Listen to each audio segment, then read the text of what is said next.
Welcome to the Smash Jump Podcast, your place for honest and passionate gaming conversations. Welcome to Smash Jump Today, we will be briefly recapping our thoughts on 2024's year in gaming, and then we'll be going through some of the biggest and most interesting releases for the upcoming year of 2025. Which games will actually come out, which games won't, and which are we most excited for? I'm Ashton Lavelle, your host and Smash Jump contributor. And with me are a few awesome people that will introduce themselves. Hey, I'm Gabe. I'm the editor-in-chief and founder of Smash Jump. I guess I'll go next. I'm Nicole, and I'm a contributor at Smash Jump. Hi everyone, I'm Adrian. I'm a managing editor at Smash Jump, and I've worked in this industry a bit. Maybe you've played some games that I worked on, like Final Fantasy, Dragon Quest, and Kingdom Hearts. In any case, welcome, and hope to have more of these podcasts, as many as we can. All right, let's go ahead and jump right in. We're going to start with a nice little icebreaker segment called Whatcha Been Playing. So, Gabe, what you been playing recently? So really the only games I've been playing have been like kind of, I guess the newest game that I've been playing has been Indiana Jones and the Great Circle. It is a great game. It's very much like an Indiana Jones like fan's dream. Like I have my issues with it, but I happen to know that Adrian really liked it. It was one of the few games that actually got a 10 out of 10 on Smash Jump. But God, you gave it a 10. Yep. Wow. Yep, he gave it a 10. And yeah, like I've also been playing like a little bit of like Ready or Not since I've been trying to get into PC gaming a bit more. Okay. Great. Love it. You said PC gaming and your PC was like, nah, mate, not allowed to talk. Screw you. It's not a sponsored podcast. Okay. Oh, God. Well, Gabe, we'll go ahead and go ahead and let you try to fix that. Let's go ahead and go to Adrian and see what Adrian's been playing. Yes. Yeah, well, I mean, as I said to Gabriel, I really loved Indiana Jones, and I basically finished it. Did the side quest and everything. Hey, welcome back, Gabe. Wow. But to me, it's a strange feeling because I'm not really an Indiana Jones fan. I couldn't say I love the series so much, but this game really caught me with its immersion.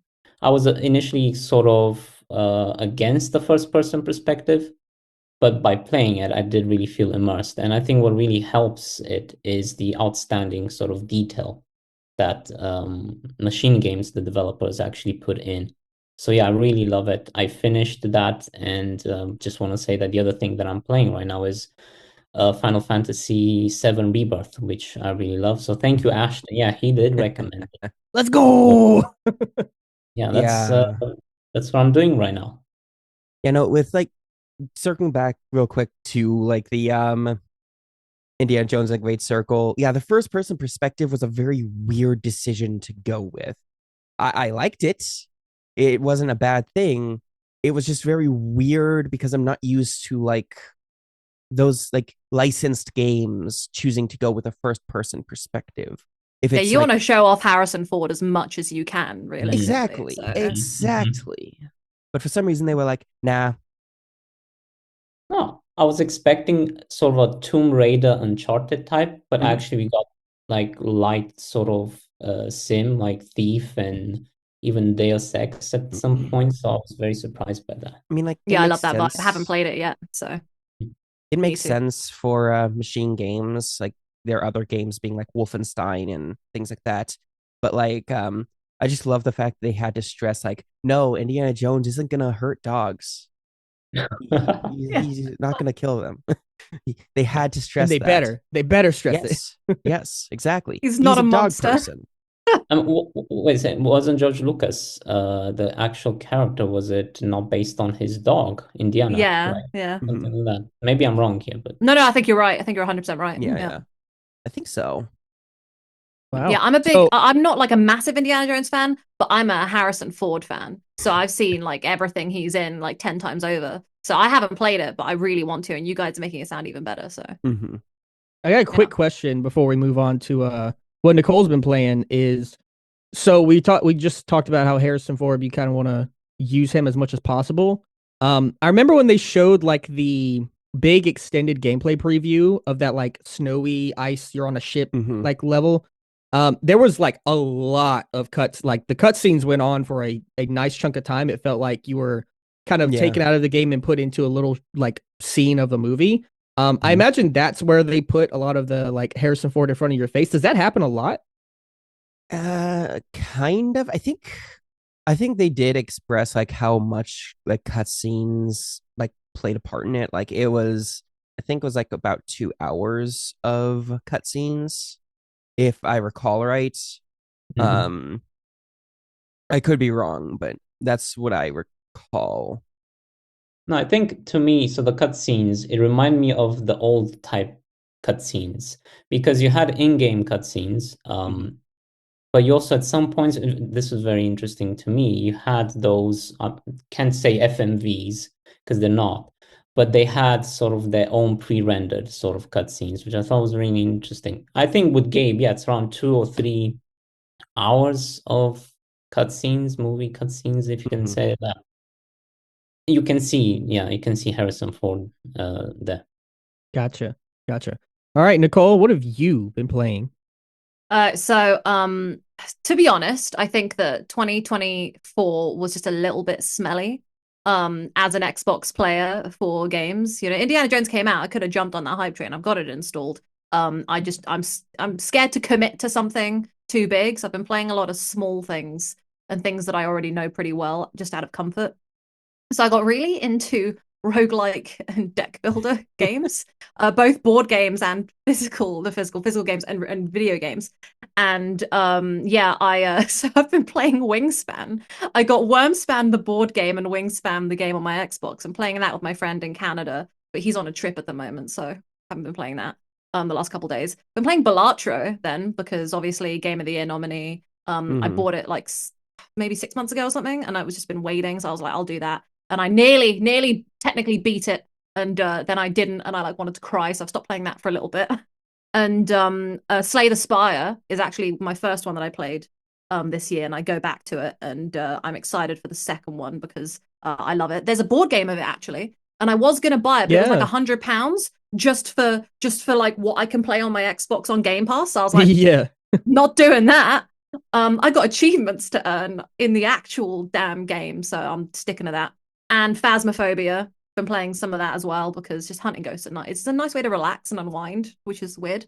And the Outer World Space's Choice Edition, because I've been getting all the achievements for the original editions on Game Pass. I'm an achievement wench, let's use that word. And that's all I want. So I was like, I'll just start it again and get them all on a new edition because it's new achievements. So yeah, lot of that. So Nicole's been busy. Yeah. Like I play a lot of games. I don't know.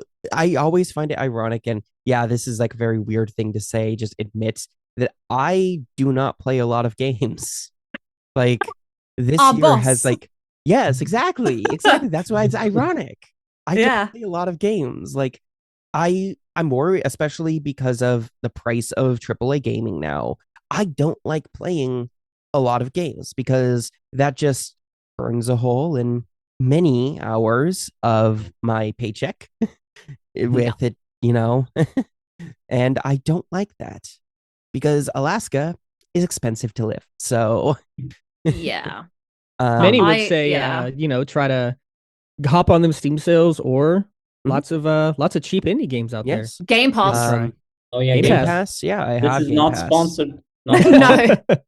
But Xbox, if you want to, hey, we're here. If you want. Yes, Yeah. I was actually about to say to what Gabriel and Nicole was saying. So I had this thing up until very recently, where I would absolutely make myself commit to like finishing the game before I start the next one. So that way, kind of like, okay, I'm not gonna overspend or something like that. But since I got into subscription services, I'm like, you know what? Yeah, I'm trying everything and see what fits.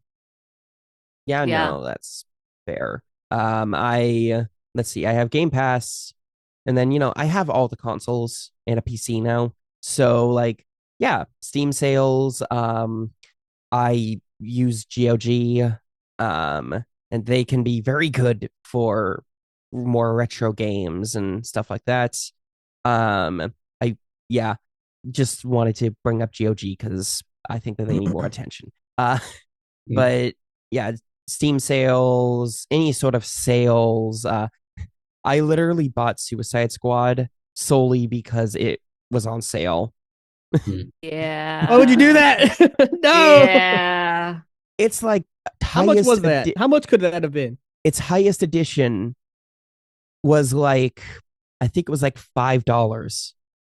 Oh man. Oh, Christ. So Wow. like, yeah, yeah, Even then, I wouldn't pay for it. You know, Yeah, I I don't can know. go I and feel buy like something there's a else. bunch of games I could buy for $5. oh yeah, Yeah. absolutely, there are.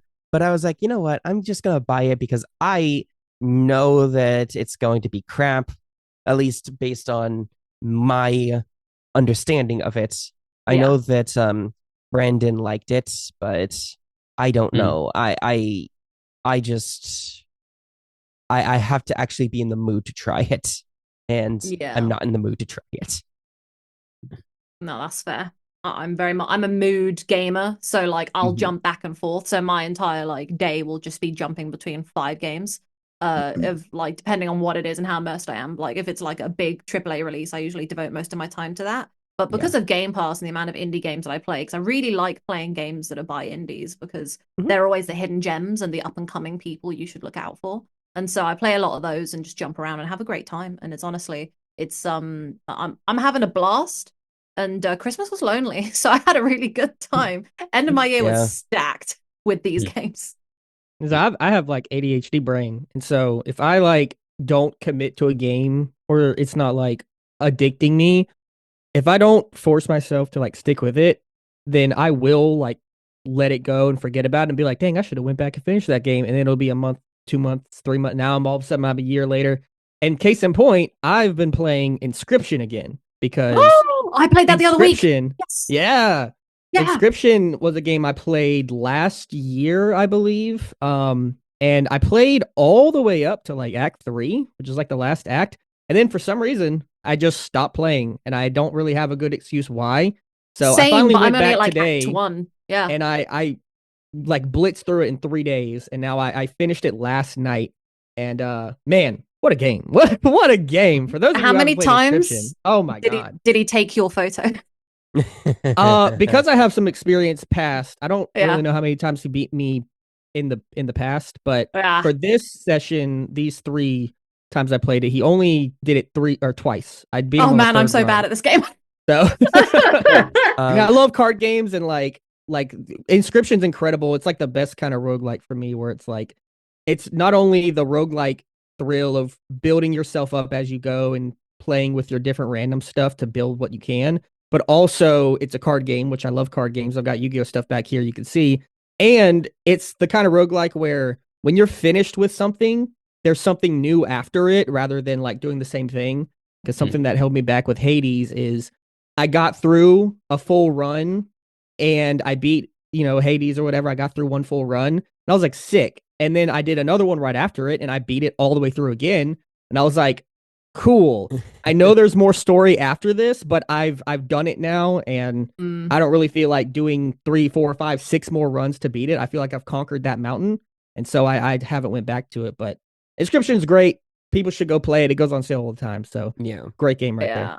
I'm still actually also playing Hades, but I didn't mention it because I've got so many. So Yeah, there's too many games. There's Speaking so of many. too many games, 2024 was quite the year for games. How did you guys feel about 2024 just in general? You can talk about anything you want to start us off. There's so many topics you could talk about 2024. We'll kind of touch on them briefly because we do want to focus on 25. But what was sort of the big things for you guys in 2024? Adrian, why don't you start us off?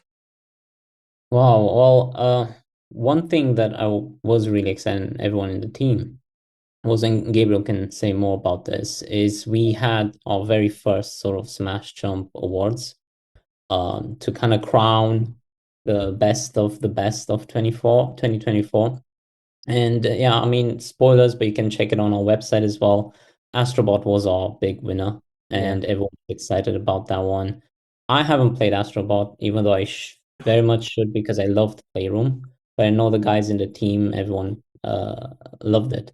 So I understand Astrobot was a highlight for us as well. But for me personally, some of the games that I think for me were the standouts. So because we mentioned Indiana Jones and the Great Circle, I would say so far to me what I've seen, what I've played. Of course, I couldn't play so much, but it might just be my game of the year. And actually, I think this makes a really strong case of perhaps the Game Awards and other sort of ceremonies or Game Awards to actually push their sort of ceremonies or announcements in January because Indiana Jones came out towards the end of December. Maybe it is recency bias or not, but I really love that. Another game that I'm still playing through it right now, and I really love that is because of Ashton, is Rebirth. It's a big, big game. It basically, to me, I love the remake, and it basically improves on anything to the point that sometimes it becomes a bit overwhelming. So you have to, kind of the game kind of lets you do your thing, but also in a sense it trusts you to know when to kind of move on and progress the story, which I liked. Then there's other two more games that I would say I really liked it, and I reviewed them for Smash Jump. You can find the reviews as well on our website. One of them was Granblue Fantasy Relink, and I feel like that is an action RPG style, Japanese made, very similar to Monster Hunter. But what I liked about that one is that the combat was very accessible, but it's one of those things where it's accessible, but to get good at it, it's sort of a process of trying. So it's accessible, but you can still put in more effort and something like that. I really love that game because of the world as well.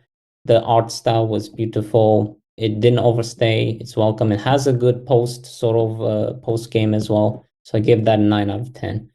And I hope to see more of Granblue Fantasy because I really liked it. And I think it kind of fell off the sort of discussion because it came out in February 2024. So it kind of, to be honest, 2024 was a great year for RPGs, especially JRPGs. So I don't blame everyone for maybe skipping that one, but I really recommend that one. And on the sort of indie scene, I really loved Promenade. And actually, Smash Jump got the opportunity to do an interview with the developers, and we actually found out that that was actually one of their first games. And I reviewed it. I gave it a 9 out of 10 because I was very impressed by it, by the level of dedication, passion, and how much they put in the game. So this is basically a 2D platformer that basically borrows a lot of 3D platformer elements from Super Mario, from Banjo, Kazooie, and so on. And I really loved how they mixed the elements, and at each point, it didn't feel like the game was dragging on. The pacing was great to me. The art style, the world was beautiful as well, and I didn't really encounter any sort of issues. It was very polished, and I couldn't believe that this is actually a first type effort from such a small team of developers. So I really, commend them for that. So I think those are my 4 standouts of the year so far. And yes, the interview, of course, if you want to have a look at the review, you will find on our website on smashjump.com. So yeah, I encourage you to do so. Oh, yeah, great picks right there. Great picks. Yeah. Leading off of that, actually, I want to kind of piggyback. Mentioning award shows being in December, not January, although, I mean, that's really only the Game Awards, right? Like, DICE happens later, hasn't happened yet, and things The like gaming that. BAFTAs are in April Yeah, as well, which BAFTAs, is yeah. pretty great. So it's really like the Game Awards, but I do think I want to get y'all's opinion on, and anyone can jump in with their opinion on this. Do y'all think, how much impact do y'all think game release time window impacts how games are received or like thought about when people vote for like the Game Awards? Because like it's like Adrian said, like Indiana Jones doesn't really qualify, right? But by the time we get to voting in next, like this year, at the end of this year, will people just forget that came out this year, or like how's that really going to happen? Because there's an I'm not sure if I buy it, but there's an argument that part of the reason why Rebirth didn't really receive as many wins as people might have expected is because it came out all the way in February, and then Metaphor came out so much later, and people loved it, and so when they came up against each other, people kind of forgot. I'm curious to know if you guys buy into that, or how much you think that impacts things. I definitely have opinions because I get really salty about this because a lot of things that I love have missed the windows. I distinctly remember the original, so Star Wars Jedi Fallen Order, when that came out. I thought that was one of the like best games. I think it was my favorite game of that year when it dropped. And I remember the Game Awards, I think it had just missed the window. And by the time the next year's Game Awards came around, it was just completely just like no one talked about it. It wasn't really around, but I thought it was one of the better games. And in terms of like Indiana Jones being not nominated this year because it just missed the window, they like managed to compensate for it by like having, Troy Baker there and Todd and Harrison Ford, obviously. So I was like, oh, okay, this is cool and all. They're still representing it, so people like aren't going to forget it there. But the following year, 100%, I do think it really impacts it. The amount of stuff that I play early on in the year, and by the end of the year, I've like forgotten it. Is happens a lot, and it sucks. I kind of agree with that in a lot of ways. I think that a lot of games, especially if they release early in the year, end up just forgotten because it's the beginning of the year, or if it's like, it's very weird because for a lot of industries, December is a huge year, but for like gaming, there's a lot of like big releases or a lot of small releases that just can end up forgotten because of it be releasing around the holidays, where people are just going to take a stance on what they want to play. They want to play this game, they're going to forget about this game, even if this other game was actually going to be just as good of a fit for them as the previous game that they initially wanted to buy. Because I genuinely think that Indiana Jones and the Great Circle probably would have had some sort of like place if it didn't release in December, but because it released in December, I don't think that it's going to have any like big like awards that it can win this year in 2025. Yeah, I think to follow up to what Gabriel and Nicole said, so the example I mentioned, Grand Blue Fantasy Relink, I remember when it came out in February. This was before Rebirth as well, and I remember writing articles at the time about concurrent Steam players, and I remember at the time they were breaking some records, and then it kind of fell off as it happens, and more games come out. So I do think that it does affect it. Now, about Indiana Jones, one thing they mentioned, so this is confirmed, is we're gonna have a story DLC, so a follow-up story DLC that will come out maybe in sometime spring 2025, so this year, but it will also, it's confirmed as well to launch on PS5. So I think we're gonna still have sort of an extension of that conversation when that comes on PS5, right? I forgot that it was getting a release on the PS5 afterwards. Dude, that was wild. That was insane. I still can't believe that Xbox is doing it. Like, I get why they're doing it because they're not making enough money, so you might as well sell it on every platform. But it's like, okay, great. So like, what's the point in having all these, having an Xbox? They're just going to slap everything onto PlayStation, and PlayStation gives us nothing back. We'll have to have a whole like podcast topic about That's a whole that whole situation. I committed to Halo too hard, and now I have regrets. 20 years. That might be all you get. That's going to be a topic at some point. Because I have opinions on that, and I am a PlayStation fan. But yet we're friends. Isn't that we have like a good split here because I've always been PlayStation primary, although modern day I'm kind of more just like just on PC because Xbox on PC too. And so, but I usually I buy a PlayStation every time. I don't necessarily buy an Xbox every time. But then the other two of you, Adrian and Nicole, y'all are more on the Xbox side. So we kind of have an even split here. Yeah. I don't know why I'm doing that. I've got no reason to be proud. Console wars, let's go. By the way, because I remember what you said at the beginning, Nicole, with Xbox having a sort of not so good year. Now, I actually disagree on that a bit. I think it actually had the best year since What do you 2000. mean? I'll tell you what. I'll tell you what. Okay, we have Hellblade 2. We had Stalker. We had Indiana Jones, right? There's maybe I'm missing another one there. But I mean, relatively speaking, I think this is the most output that they've had in a year in recent They had times. one of the Probably best right. showcases they've ever done ever as well. They did. It was so good. Yeah. So you can One of the best showcases ever, just period. You know what I think? I think Xbox sucked for me. So I think what they did was they took away they completely binned off Tango Gameworks, and I think I've been mad at them ever since. I think they did that, and I went, and then that was it. So yeah, no. Yeah, no, me too. That was like such a weird decision, and I still haven't really forgiven them, though. Again, Xbox is coming after you. Yeah. You bring up PC, you bring up Xbox, camera's like, nah, mate. Microsoft's in there. Yeah, it's not about in that. your Microsoft is ready. Yeah. Yeah. I mean, what you're saying about that, yeah. Salty. But it's just that's also the thing, right? We can't ignore that story of Xbox had some, I agree with Adrian. Xbox had some good releases this year, surprisingly enough, right? Like we've been waiting. We're like, Xbox, where's the games? And they released a couple of hits, right? Hellblade 2, people, have mixed feelings about, but it's a big release that came out, right?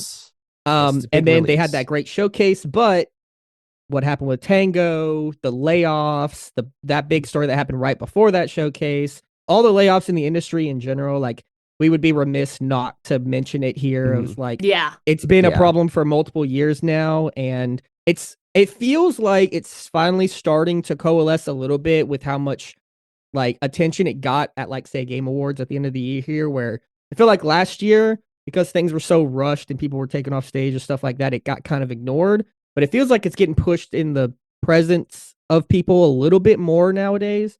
And so I'm hoping that keeps going. And hopefully 2025 is a little bit better of a year for that kind of thing. But I'm not going to hold my breath at this point. No. Yeah. I was like moving slightly on.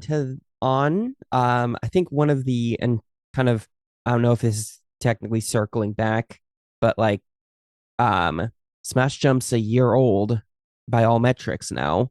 It was started, in case people don't know, the site itself was started in December 2023, and then it officially launched in January. Adrian was the first person who I enlisted to write for us. Let's see. It was literally just like I'll be real honest, the name means nothing. The name means nothing. As in, I didn't actually choose the name for any particular reason. I just liked how it sounded, and the domain was available. So I was like, I'm gonna buy that domain.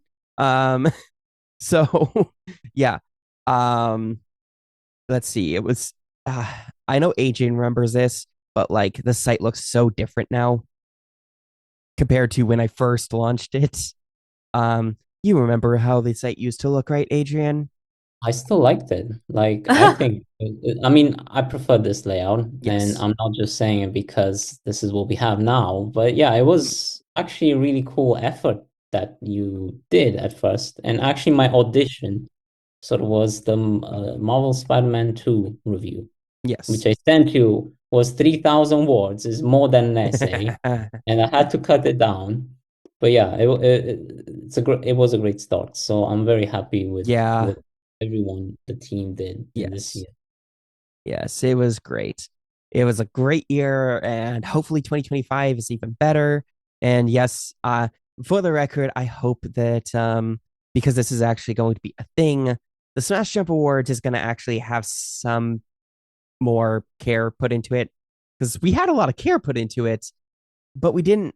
It was a last minute thing for me to do a video on it. Literally, I didn't even say anything.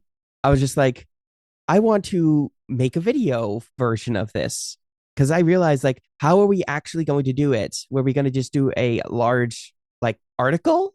Were we going to just do a That's what I bunch of assumed. different like, yeah, we could have done it that way, but let's face it, who's going to actually, how long is that going to last? So I was like, I'll just throw together a video, and then next year I'll have a more concise video. Because next year I actually have a formula. Oh yeah, you build as you go. We're just Exactly. like Jeff Keighley, building the show as you go, and Yep. hopefully we make something truly special. Adrian, you had one last thing to say before we move on to 2025? Just wanted to, because we mentioned the Smash Jump Awards, and I want to know Gabriel and Nicole's sort of like 2024 highlights, and Ashton's too. I'm going to keep it Oh yeah, brief let's so that rapid can. fire our favorite Yeah. 2024 games. So everything was smelly in my opinion. I said this. It annoyed me. The only thing that I really loved, ironically, also in February, was Banish's Ghosts of New Eden. I forgot that was 2024 because it was so far away. It was Don't Nod. It was something different. I remember seeing the trailer going, this looks bananas. I want it. I took the day off from work to play it, and boy, did I play it. And yeah, some of the decision making didn't feel like it had that much of an impact because I always knew, because the story is essentially just like, husband and wife, they're very in love, they hunt down ghosts, they get rid of the ghosts, and then like 2 minutes in, spoilers, she dies. So you're now playing as the husband, and then the wife's spirit kind of follows you around, and you can play as both of them, taking out spirits together, and you can like, tag team. And it's really cool actually, because like, the couple goals. And yeah, and I really loved it, and I thought it was great, and it had some great decision making moments. But because I knew by the end of the game what I was going to do already, I was like, I'm going to save everybody as best as I can. Killed one guy though because I just hated him, so I was like, I want you to writhe in agony and like get taken down to hell, and he did. So it was a good game. The combat was good. It was a bit different for Don't Nod, and I thought it was great. But obviously, where was it at the Game Awards? It was nowhere because it came out in February, and I bet you guys maybe hadn't even heard of it, or had I do remember like, it. I do remember forgotten it until I mentioned it right now. So yeah, and my one other one was Dungeons of Hinterberg. That was a surprising gem. Fair.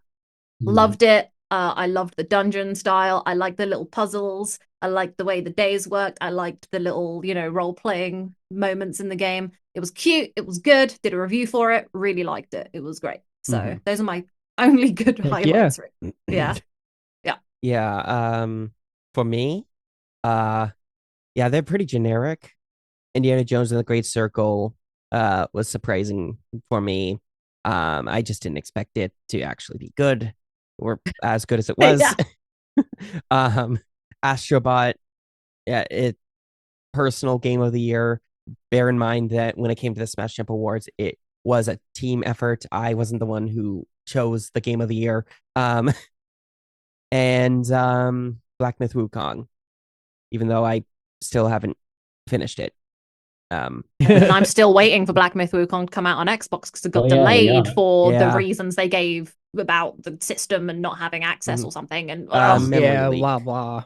yeah.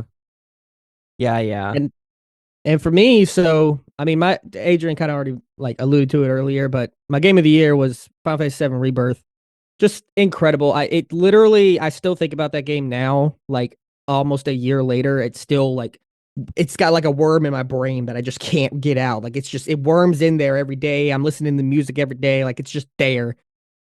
Incredible game. I know people got like frustrated with the mini games and thinking that the story has its own problems because it's all convoluted and stuff. But I mean, I'm a Kingdom Hearts fan. I've got a poster right here. I don't really, that's my so like I'm here for that. And so I love that. And then after Christmas, I did pick up Dragon Ball Sparking Zero. I love Dragon Ball, and it has been exactly what I was looking for, which is just throwing action figures together and seeing what happens. And it's just hilarious fun. So those are definitely my two. So I completely accidentally forgot to say one thing, and if I don't say it, I'm going to slap myself, which is, well, two things. Elden Ring, forgot about that. DLC. Great, of course. Yeah. Idiot, Nicole, idiot. That came out last year. Can you believe that? Yeah, what the hell? Okay, and then the Alan Wake 2 DLC, the final one came out, and it was great, and Adrian was like, hey, you've rated this a 9, but you haven't said anything bad about it. Why isn't it a 10? And I went, because I feel like I'm being too nice because I love Remedy so much.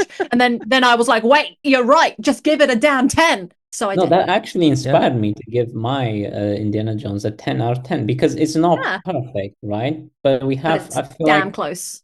Yeah, I feel like that's what so sometimes this reviewer trap in gaming where everything below 7 is like, most people think that it's not worth it or anything, or 7 is not worth it or something like that. But I feel like that's why we have to kind of use the scale, right? So yeah, that is why I have it very clear of what these games are when you look at our review score, and that's why I don't have a point system. It is strictly a single number. If you don't like it, oh well. But yeah, no, I've always not liked that. It's like I've always not liked how anything below a 7 is considered like unplayable. Yeah, it's a bit gross. I gave what did I give it? What day one of what is it? The quiet one that I played. Quiet Place. Quiet Place day one. That's it. Right. I played that, gave it like a 6, I think. Yeah. And I was like, and people were like, oh, should I even play it? Like, I had people message me. A couple people go, this is pretty mid. And I'm like, it's a bit better than mid, but like, it was all right. Yeah. Another one of those topics we'll probably have to do a whole podcast on. Yeah. There's also like the dynamic of writing a review for a publication and then what your personal score would mean. So those are that's a whole broad conversation. But Nicole, 100%. Yeah. I don't understand how I forgot Elden Ring's DLC. Yeah. That needed to be right there in my conversation. But that's why I was like, it's so long ago, I forgot. Also, side note, feel free to cut this out, Ashton. My other podcast that I do, we don't allow decimals either when we rate episodes, but we can only rate from 1 through 7 because that's how much it takes to dial a gate. Wow. So you were just making me laugh a lot, Gabe, with that. That really made me chuckle because I was like, the irony. Yeah, every episode's bad because it's a 7 or below. Oh, dear. Brilliant. Well, all of that was for 2024. 2024 is now behind us. We are a couple days into 2025 now, and there's some big names coming out in 2025.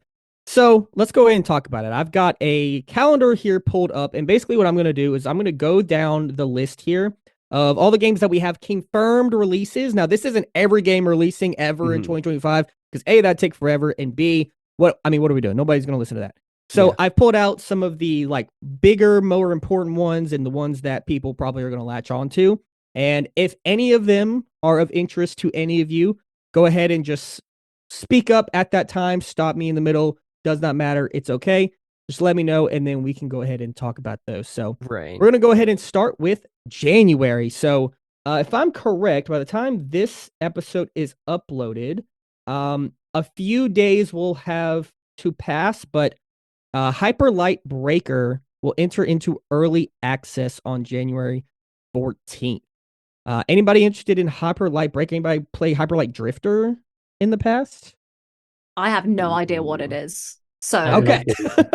I am interested in this one. I have Hyper Light Drifter, and it looks like a game that I'd be super into. But I just haven't played Hyper Light Drifter yet. But I know it's like short, like 8 hours, so I might have to knock it out before January. On the 16th, we're gonna have Donkey Kong Country Returns HD on Switch. Good old remaster / remake, whatever they want to call it, of Donkey Kong Country Returns. There's so many. Yes, there are tons of those. That's also it's okay sometimes. Yeah. Eventually, that will be another topic of of this. Is just how do we feel we have about opinions. remasters and remakes and all that type of stuff. That's definitely going to be a topic I want to talk about. Yeah. Yeah. For sure. Well, I actually have Daniel, who is sort of big Nintendo fan of the team. actually has a feature that's gonna come out exactly on Donkey Kong remaster. Yeah. So you can check it out on our website when Yep, it will be out. it will literally be out. Well, I mean, it's gonna be out before this episode even releases, but yeah, it's So go check it out right Yeah. now. exactly, Yeah. exactly. Exactly. You know, this is a podcast. You can tab out and just like go read it and listen. Leave a like before you do Listen. that. Yes. Yeah. Yes. Right. Leave All a right. like. On the 17th, we also have a new Dynasty Warriors game, Dynasty Warriors Origins. I got no idea what that one's about. I've played exactly one Dynasty Warrior in my life, although it was fun. I did like it. I think it was 4. Yeah. I played Dynasty Warriors 4. So that Not was every game's for everyone, so you know, Yeah. all our Exactly. palettes are different.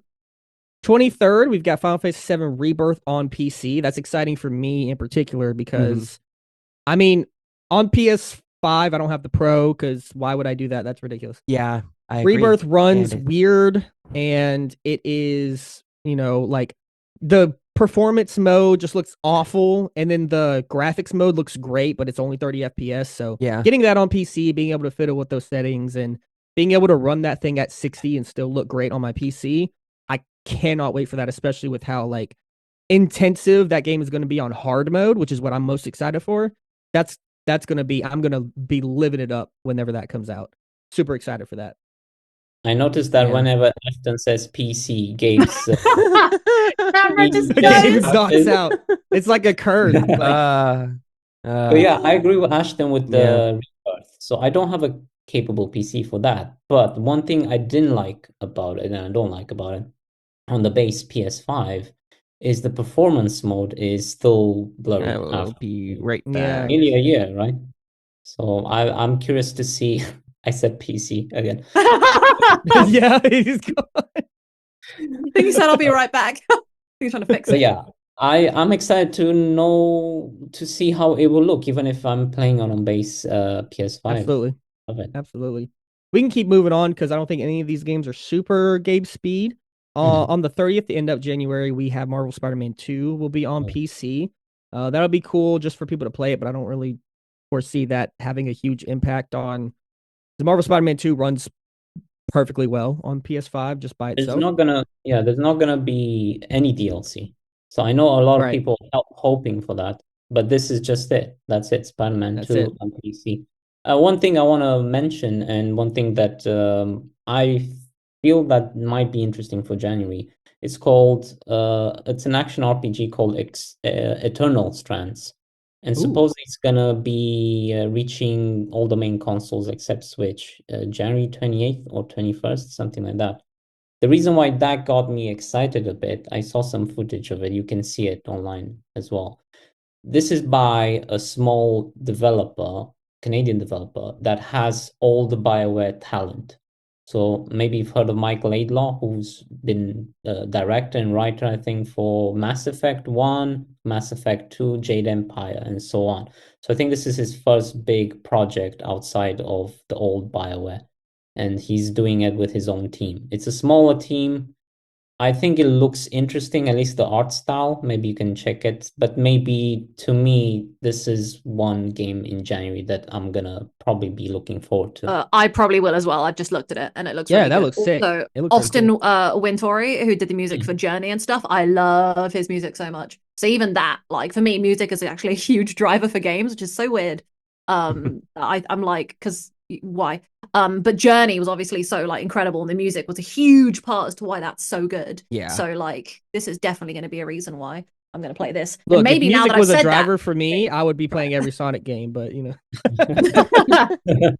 I can't do it. I can't do it. Yeah, that's fair. No. All right. So, any other games that you guys know about in January that you want to talk about before we go to February?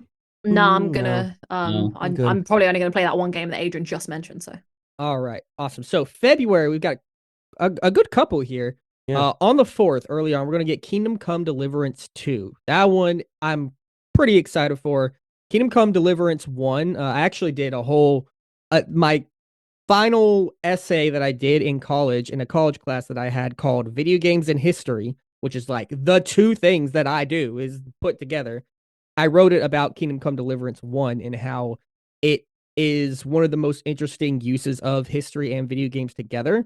And so I'm pretty excited to see where Kingdom Come Deliverance 2 goes.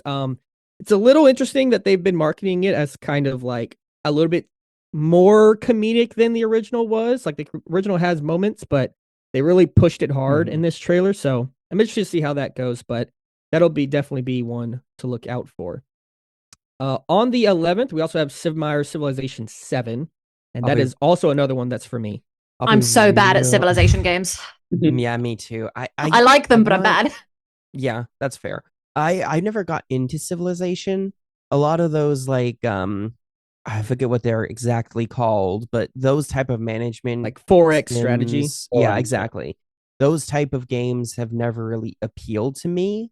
I think like the closest thing that I like that is in that similar ballpark, not exact, a real-time strategy thing, and but like the closest thing that I could think of that is like I know what Civilization is. I think Age of Mythology is the closest thing, and that's not even close. Yeah, something like that. Yeah, yeah. Civ, I love Civ. Civ 5 is like one of it's in my top 10 games of all time. I love Civ 5. Civ 6 was okay, but I didn't really get into it as much as 5. So I've seen into things of what 7 is supposed to be, and I'm really interested to see how they take some of the concepts they have for that game. It looks really interesting. Civ kind of has a reputation for coming out and not being that hot, and then as they release updates, it becomes like one of the best games ever. Yeah. So it might be another situation here, especially since they're doing a lot of new stuff, but we'll have to see. I'm pretty excited for Civ 7. I want more Civilization Revolution. I really enjoyed playing that with my friends. It was chaotic, and I want like more focus on playing with my friends and making that more, but I don't know what that's going to look like. So, yeah. I agree with Ashton. I'm also somewhat of a Civ fan. Civ 5 is, to me, the best one still. But I agree, maybe at launch, it will still have to be sort of like patched up and stuff. And they add content over time, so we know that. So maybe don't expect too much at launch from it. No. Yeah. All right, and then on 13th, we have a new Alien game, Alien Rogue Incursion. Alien's not really my thing, so is anybody else excited for Alien? I've got an Alien poster in my corner. Oh, you have it? That's here. Oh God, gotta tilt it. It was for Covenant. Look, there it is. Oh yes. Yeah. I don't know how to feel about it. Isn't it? Is it VR or is it just VR. Yes, I don't have any way to play it. Yeah. I would enjoy it if I had a VR like headset situation. That's true. I mean, I have trouble playing VR. Glasses and all. Yeah. And I've had these glasses for and the same prescription. I need to go to my eye doctor eventually. I like how 3 of the 4 people here I was gonna say glasses. I have had these same prescriptions since I think 2015. I didn't go for 4 years, and my prescription went downhill so fast. My eye doctor was like, "What the hell?" And I was like, the problem is that the days off that I have don't align with my eye doctor. So VR's not for you then. Now. I haven't been in VR very much, although a few times I have done it. I get really bad motion sick. But y'all, I'm so stupid. The first time I put on VR, I literally had to think to myself, okay, if I take my glasses off and I put the VR headset on, will I be able to see far away? Because I just didn't even think about, it's a screen. Of course, you're gonna see fine. It's only how far you away from the screen, not the real in the world. As a brain fart. Unfortunately for me, I am nearsighted in one eye and farsighted in the other. So you gotta have something. Yep, exactly. Sucks. Yeah, exactly. Just wear a monocle in one. Yes, wear a monocle. That's I think that's probably why we literally I don't think have anyone in Smash Jump's team that has VR. That sucks. I would like to get it someday. I just it's a money thing, really. It's a commitment. Expensive. What's interesting is that I might be wrong about this, but I think this has released already in 2024 just on PSVR, and this is the Meta Quest. release. Is it really? Has it? Yeah, I think so. Maybe we That should check that out. probably is. Yeah, somebody do actually. some looking, do Research. some fact checking. Yeah. As we go ahead and move on to the day after 13th, this comes out. 14th, we'll finally see the release of somewhat controversial Assassin's Creed Shadows. It's got itself into some hot water over various different things, and it got delayed and all this other stuff. So, I think we have some Assassin's Creed people here. I love Assassin's Yeah. Creed. I'm been mad at them since like Black Flag. Just stop making games. Just stop copying and pasting the same Agreed. bloody game, Ubisoft. Well, isn't Origin different though? But barely. It's all the same thing. It's like they're just milking it for whatever. I wrote a thing where I got really mad because like Avatar was just blue Far Cry. You know, like it's just Ubisoft is just not original anymore. The one thing I play consistently is Rainbow Six. So you know, don't go away, Ubisoft. I need that. So you're But a everything day else, one Assassin's Creed Shadow player for sure. absolutely not.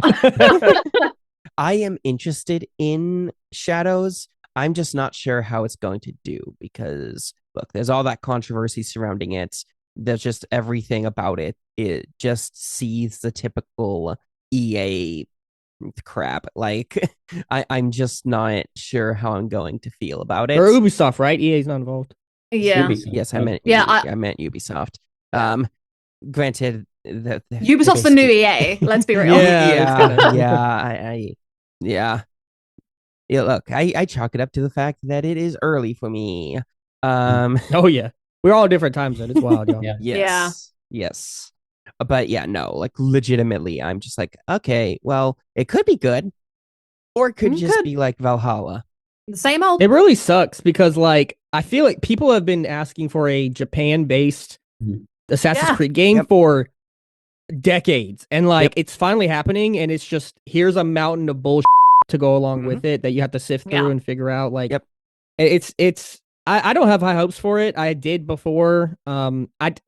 Assassin's Creed and I have a weird history. I won't go into too much, but you'd think that it's like it'd be so much because like again, I took a whole class on video games and history. Video games and history are like my two things.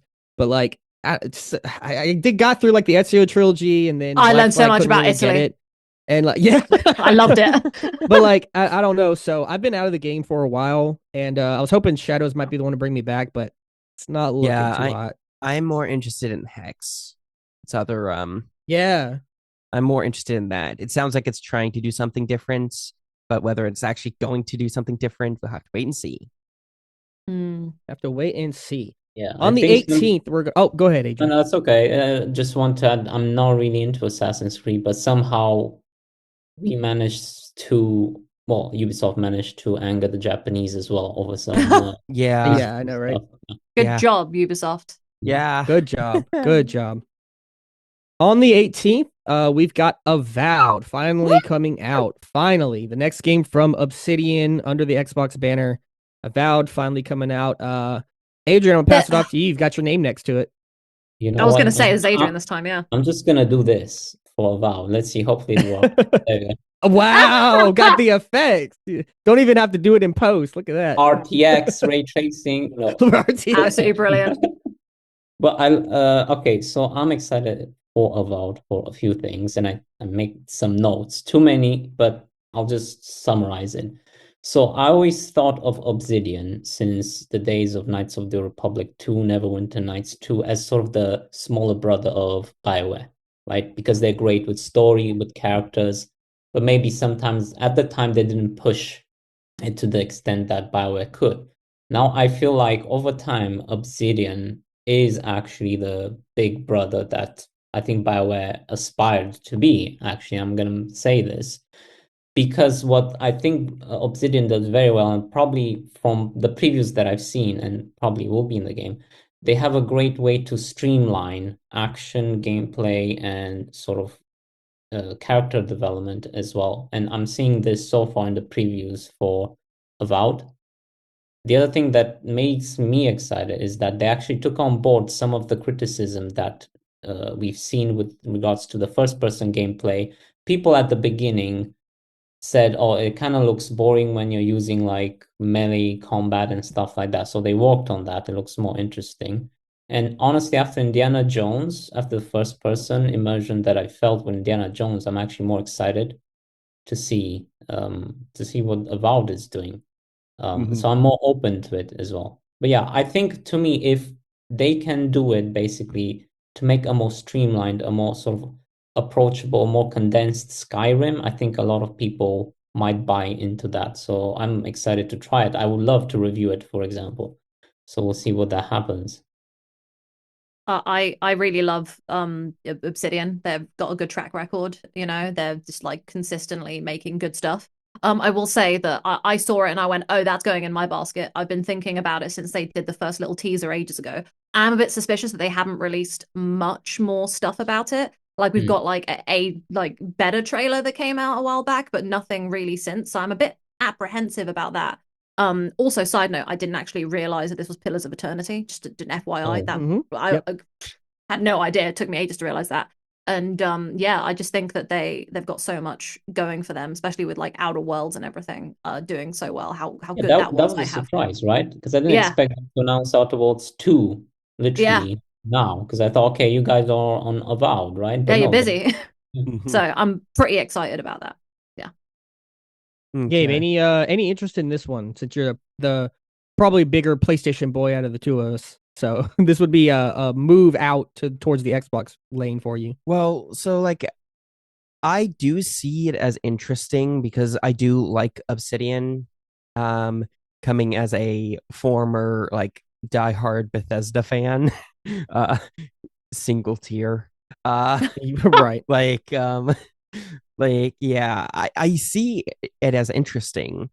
Although granted, to what Adrian said, Skyrim is already an approachable version of, the other games, and kind of I've fallen into this like I like Skyrim, but it's a bit too dumbed down now. But either way, Avowed seems interesting. I just don't know because of, yeah, like Nicole said, they don't really have a lot that they show. Like they're not updating people as much as I feel like they should with a game that is coming out. You said Next month. yeah, February 18th. next month. Yep. yeah. There's not enough out there yet for me to really say for sure. I'm not really sure. I think you have to kind of look for it, but it's definitely out there. I've seen a lot about Avowed because I'm quite intrigued by it. I feel like every time I see it, I think something different. When we first saw it, I was kind of like, oh, this doesn't look that great.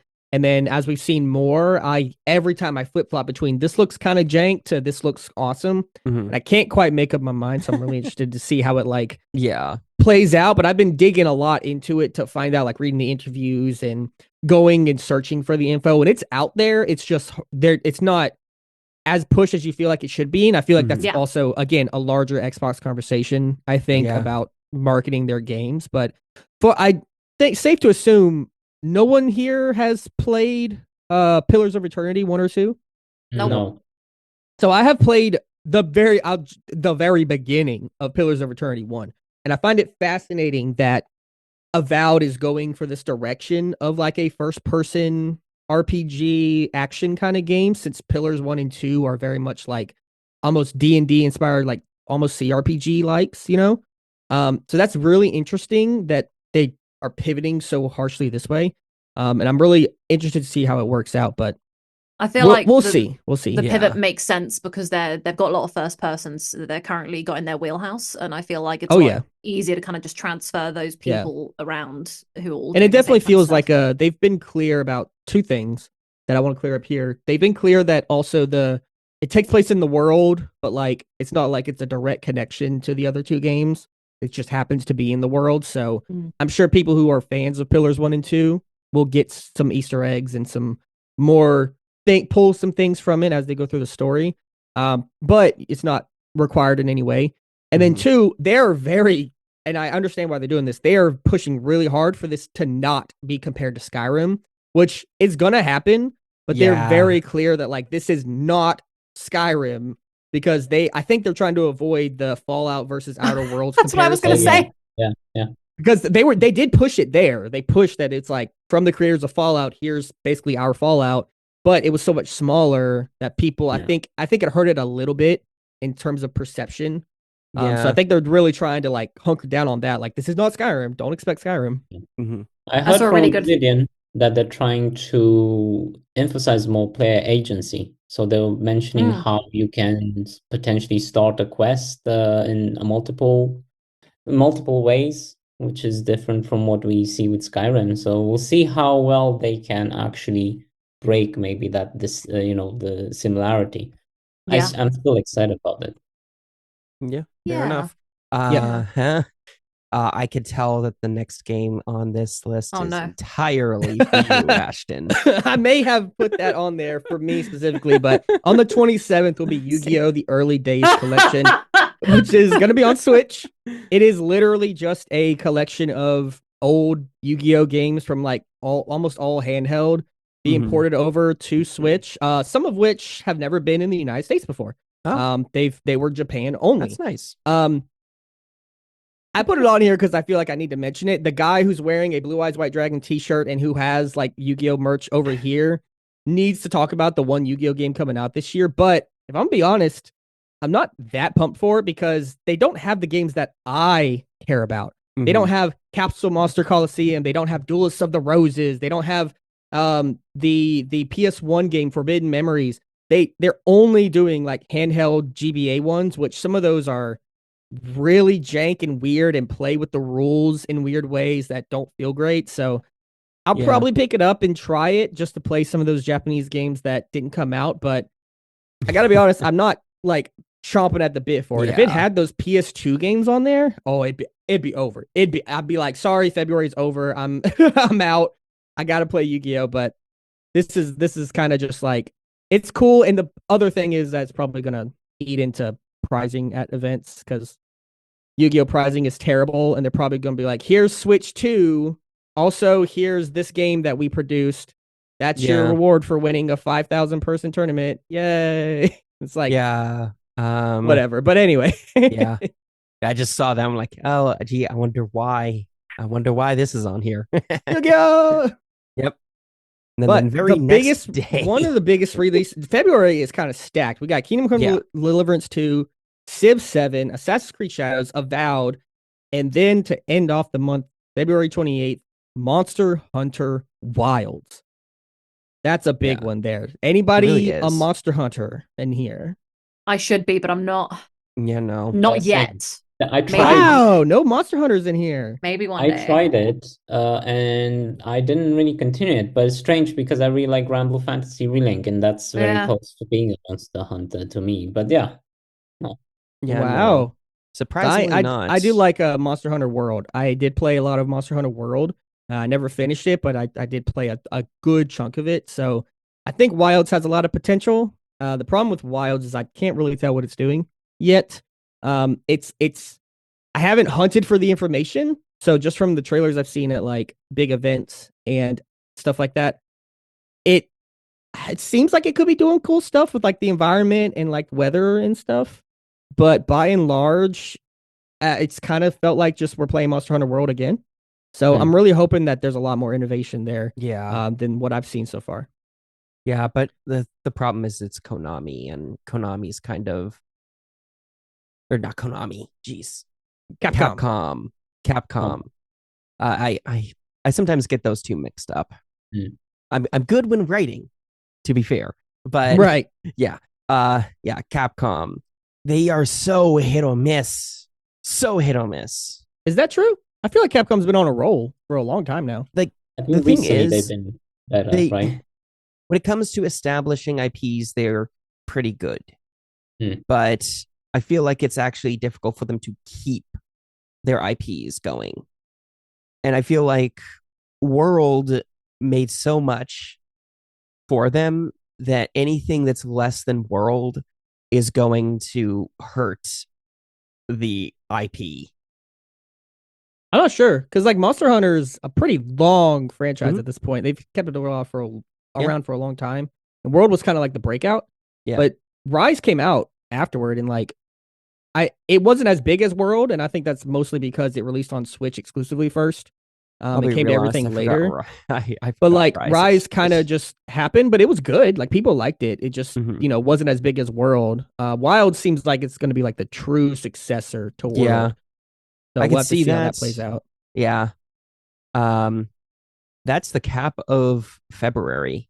Yep, that's February, and then there's only 2 months that have confirmed release dates here. So I'll kind of blitz through all of them, and then if there's any that you guys have anything to note, then we can, you guys will have the floor, or we can move on to the bigger list, which is the games that are 2025 but don't have any release date, solid release date. So March on the 6th, we have Fragpunk and Split Fiction, and on the 27th, we have Atomfall and the first Berserker Kazan. And then April the 3rd, we've got Last of Us Part 2 remastered on PC. Any of those speak to you guys? Put my name on Split Fiction because it's silly. Isn't that Joseph Fares' new game? Yeah. I love him so much. Oh my god, he's my boo. By the way, Game Awards, right? Him and Sam Lake were sitting behind each other, so I was like, every time, like they were both in the same frame, I was like, oh my god. Can you imagine a crossover like game or something? Oh my god, it's all I want. It's all I want. So I'm really big on reading, obviously, and my best friend, also big on reading, and we're both very big on fantasy. But I also like my sci-fi, and so I've always leaned towards like sci-fi for TV, kind of reading fantasy. And so she was like, "Oh, we're playing this together." And she's not really a gamer, but like she dabbles. And so I'm very excited because it's obviously 2 girls who are named after Joseph's children, which is amazing. And it's, they're 2 different kind of worlds, the fantasy and the sci-fi, and they're kind of going between the 2. I'm very, very excited about it. That doesn't surprise me. It's going to be good. So yeah. And I just played the very brand new New Year's Day. I haven't played any Joseph Fares games. And so on New Year's Day, I went through and played in one sitting Brothers: A Tale of Two Sons for the first time. I did that too. Yes. Perfect. I love Brothers. Really loved it. I loved it. And I played the old version, not the remake. Yeah. I was really on board. I'll have to find a buddy to play A Way Out and It Takes Two with, but I'm really interested in jumping into those and then seeing how Split Fiction does, because even when I was watching Split Fiction's trailer with my partner here, like she doesn't play games very often, but even she was looking at it and thought that it was such a cool concept that we should probably play it together. So that's what my friend said. That one too. Yeah. I really encourage you to do it. I did that with my partner. So A Way Out and It Takes Two. And she's not really a gamer in that sense, like, complex mechanics. That's not her. But it was such a great time to do those games. So Ashton, you have my boyfriend definitely to catch up on. My boyfriend doesn't really play those kinds of games, so I always have to find another male to play with. So wow. it's always really weird because it's like It Takes Two is like couples therapy almost. It works really well if you play with your partner. I played it with like one of my best friends, and him and I were bickering like an old married couple, and then I cut to I did it with my other best friend as well, who's another guy, and I was sitting there like, my boyfriend's like, "What are you guys doing?" I'm like, "Couples therapy with Jeff." Therapy. And he was like, "What?" So yeah. It's interesting that there aren't that many games like with confirmed with release solid dates. Release dates. Because the last one that we have is literally like in terms of confirmed release dates is in April. Yeah, and it's just a remaster of a game that's already out. Yep. The Last of Us Part 2. Actually, I wanted to bring attention to the 27th of March, the Atomfall one, because a lot of people were looking at it as sort of Fallout clone of some sorts. We don't know much about it. I've seen some. Yeah. It's made by, I forgot, the people who, I think, the Sniper Elite, they have done Sniper Elite as well. I think it's a different thing that they normally do, because I think Atomfall is going to be first person as well, right? So it is. we're going to have a string of first person Xbox sort of titles. Going to be interesting. Oh yeah. It does look cool. It looks interesting. I just need to see more about it. And with as little we've seen about it, I'm kind of questioning that 27th March release date. That's only in 2 months. So Yeah, to we see don't if that know. actually holds true. Okay, so it's being released on all the main consoles except Switch. It's going to be released on previous gen too, so PlayStation 4 and Xbox One. Mm-hmm.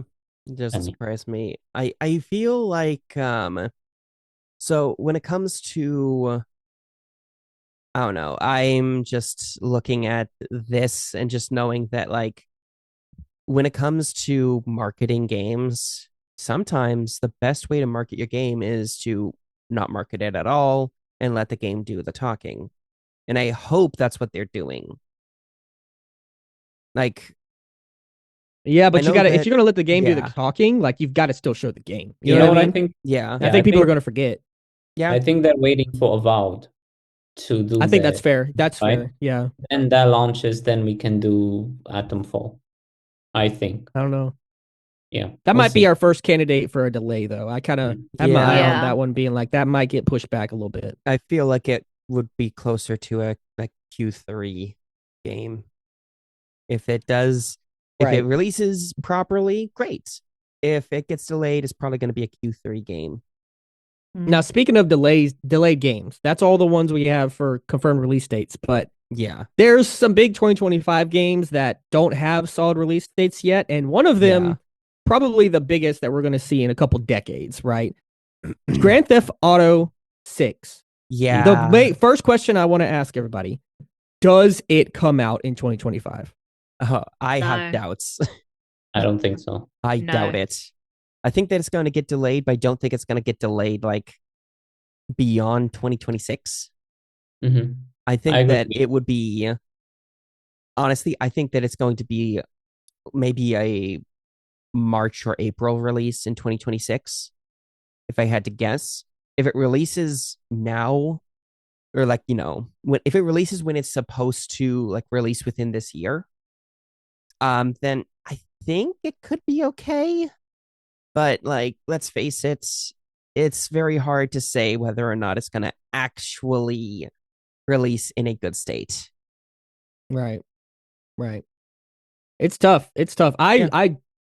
Jason Schreier's been coming out and has been saying a lot, like Yeah. putting doubts out there that it's gonna come out from what he knows on the inside source. But of course, Rockstar is very adamant and almost directly responding to it, saying like, no, it's still coming out in 2025. But Yeah. if we're talking about the company making it, who's trying to make sure people do their pre-orders, and Jason Schreier, who's got the insider knowledge, Yeah. I'm kind of leaning towards the Schreier side on that one. Yeah, And the fact that it is late 2025, I'm pretty nervous. Yeah. Yeah, there's been rumors actually that GTA 6 is already making billions already. Yeah. in pre-orders, right? Does not surprise me at all. No, it doesn't surprise me either. Like, Crazy. What a game. yeah. Gonna be nuts, man. I don't Yeah. really like GTA very much anymore. I used to, but then I just realized there are so many other games out there. I feel like the people who I talk to who play GTA a lot are like the people who aren't as into gaming as others. They want something to relax to. They want to just like kind of go in, shoot up some stuff, Right. steal a plane from the military base and fart around in the sky for a while, you know? So I feel like it's a very accessible game for people who aren't just like who aren't huge in the gaming space. Most of my female friends who aren't big gamers play GTA. And so because that's just their vibe. And Yeah, I GTA feel goes so beyond like regular yeah. gaming. Yeah, so people, broader audience, people love it. So, it's just not for me because I feel like there's so many other games out there that deserve my money. Rockstar's got enough. They're fine. So, Yeah. Yeah, I'm kind of in the same boat. I've played GTAs, I've played 4, I've finished 5. I but loved 4. I've So never good. been like super into them. I would Yeah. rather play like a Red Dead than a GTA. Exactly, 100%. So like I understand the appeal. I get why they're huge, and I know it's gonna make a 30 gajillion dollars, but it's probably not going to be one that I pick up day one unless it's something like truly special. Otherwise, it's kind of not my thing. Yeah. I wasn't that interested in GTA before I started playing. So my favorites are Vice City and San Andreas. Mhm.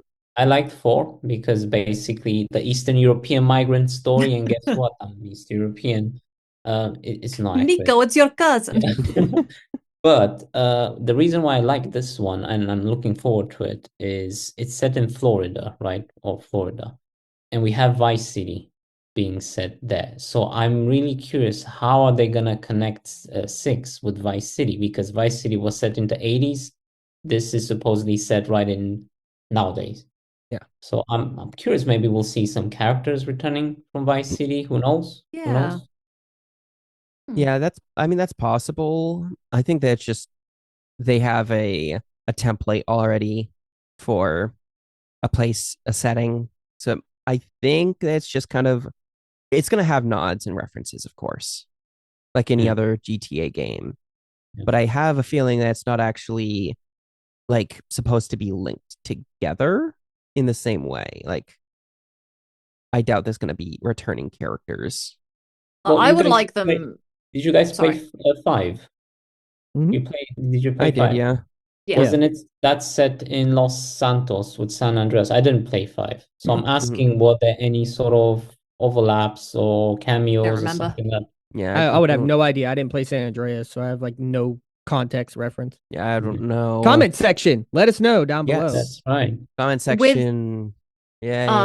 GTA 4, they had the Liberty City stories where they kind of crossed over slightly, where the characters from the different campaigns appeared in each other's like moments. Like there was some moments where like I was doing Ballad of Gay Tony, and then some like motorcycle gang rocks up, and I was like, I haven't done that yet. So I'm assuming they're those guys, and vice versa. And then at some point there's like Nico like hidden in a corner somewhere or something while like other people are doing stuff, and I was like, oh, this is a cool way to kind of connect them all. But maybe they'll do that. Like that'd be a cool idea. Do Liberty City stories, but for 6. So Yeah. yeah. Moving on from 6, Nicole, did you want to talk about Claire Obscure? Oh my Oh my god. god. I'm so Yeah. excited about this game. You have no idea. Oh my god. So I love a good RPG, I wasn't into turn-based, played Baldur's Gate. I now like turn-based. I appreciate it. It's kind of like a board game, so I'm like, god damn, I'm an idiot for not liking it before.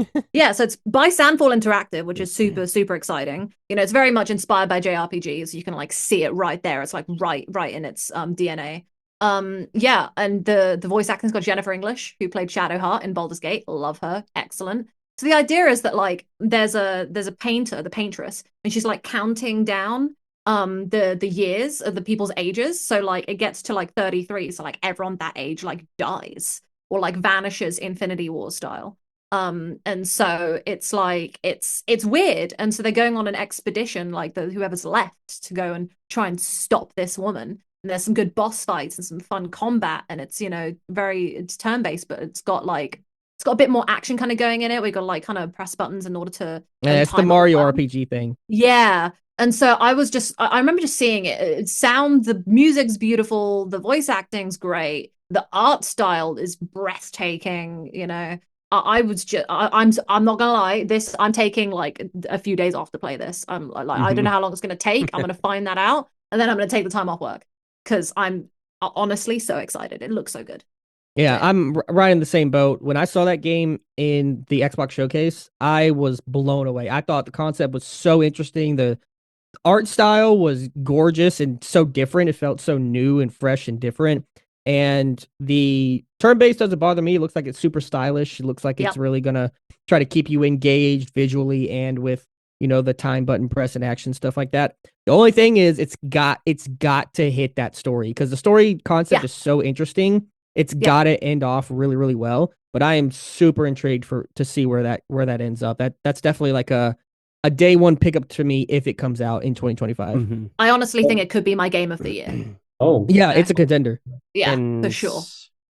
an like- interesting thing that I noticed with the devs that are making Clair Obscur. I'm not sure if this is rumored or not. I mean, it is rumored that they might be ex-Ubisoft developers that went out to do their own sort of thing. And I would love for that to be true. from what they, Wow. I think, confirmed is that it's going to be an Unreal Engine 5 game. So it does look good Yeah. so far Wow. that we've seen. Yeah, I mean, Looks I'm awesome. If Ubisoft cautious. pushed out something like this, that it would like change our perception of Ubisoft. So if that's true and they've lost that talent and they've made something that looks this incredible, oh, Ubisoft, come Yeah. on. Yeah. So- I am excited for Little Nightmares 3, but I'm also okay. cautiously excited because okay, here's the thing. I don't play a lot of horror games. Shocking. But I like the lore of Little Nightmares more. Like I have the Little Nightmares games. I plan on playing them. I'm probably gonna play them before playing 3. Oh, they're good. They're so good. Yeah. Yeah. Do But it. like what concerns me is the change of developers. Because it goes They changed from- developers? Yep, it's Supermassive Games now. Really? Yep, the original team went to work on something else. I'm infinitely more excited for Reanimal, which is the new what they are working on, what the original developers are working on. But yeah, it changed to Supermassive Games, and I do not know how to feel about it because this is very different from what Supermassive is known for. It's also co-op, Wow. isn't it? Yeah, it's co-op, which also makes me kind of concerned. But Yeah. especially I'm since excited. if I but- recall right, it's not couch co-op either. I could be wrong. I might just be Yeah. misremembering it. But Just got like Halo know- 5 yeah, PTSD. Oh, yeah. Christ. It was just such a weird thing of like, I don't know how to feel about Little Nightmares 3 because different developer. Because like it looks aesthetically like Little Nightmares 3. It looks good for the games, the art style. But if they don't get the same type of story, the same type of like creep factor, the same everything, it is going to hurt in the long run. And I don't think Bandai Namco will want a 4th game. No. I have no Yeah. clue that this is being now made by Supermassive Game. That's Neither such did I. a strange sort of. I mean, I Mhm. see it from the point that okay, these guys are good at making creepy games, right? Yeah. And we know that. But it's such a wow But- thing. It's just a different thing. I'm actually curious now. You made me curious about Mm. this one. It's not like Supermassive Games, like creepy factor is very different than Tarsier Studios. Like Tarsier may, or however you pronounce it, I don't know if I'm pronouncing it properly, but they made their games in a very concise way. I have seen this game as like the way I see Little Nightmares is it is a game that really pushes like different fears and niche fears at that, because I see that game as like a game that if you want to see whether you have megalophobia, that is a game for you. Yeah. If it is, if you want to see like certain other aspects, because it spawned like its own like massive genre, its own like subgenre. I mean, in the horror scene, like Bramble the Mountain King is an example of a game that is very obviously heavily inspired by Little Nightmares, and it does it well. And Little Nightmares is kind of going down a weird route with 3 based on what we've seen, at least to me. We'll just see how it works out. So, Adrian, I see you hovering over there on that Mafia 3. I see you're Yeah. antsy. Let me go ahead and put some structure into this list of games here, and then you'll be right there. So, I do have a big list here of the 2025 games. We've already kind of bounced around some of them. So I'm gonna rapid fire a couple of games, and then we'll have the discussion moments of Mafia and a few others, right? So Ninja Gaiden Ragebound got shown off at the Game Awards in the pre-show. Looks pretty cool, Ninja Gaiden fans. I do like Ninja Gaiden. This one's like a 2D kind of version of it, and it comes out in summer apparently. So if that hits, could be an interesting pickup for me. And I'll go ahead and throw in Hunter x Hunter Nin Impact. The only reason why this is here is because I'm a big Hunter x Hunter fan. It's my favorite anime ever.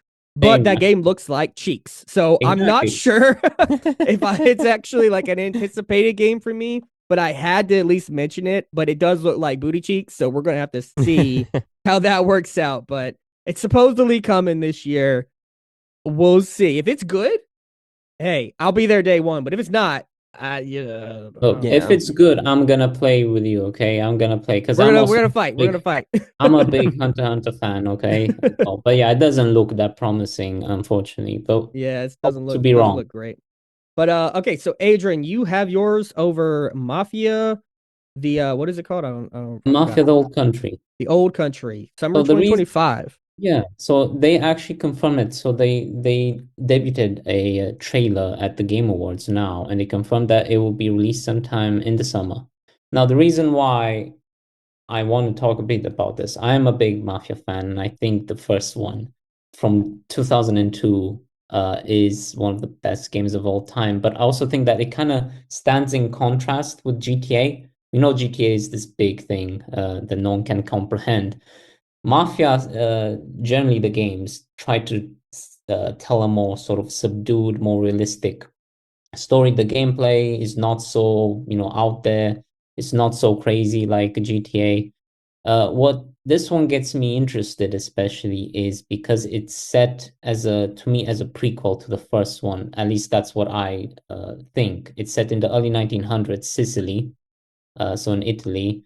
And the first game, so Mafia 1, was set in 1930s America. I think we're probably gonna see some tie-ins there.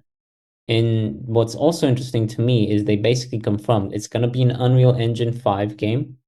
It's gonna be authentic to that era in the sense that they're gonna have Sicilian actors in that accent.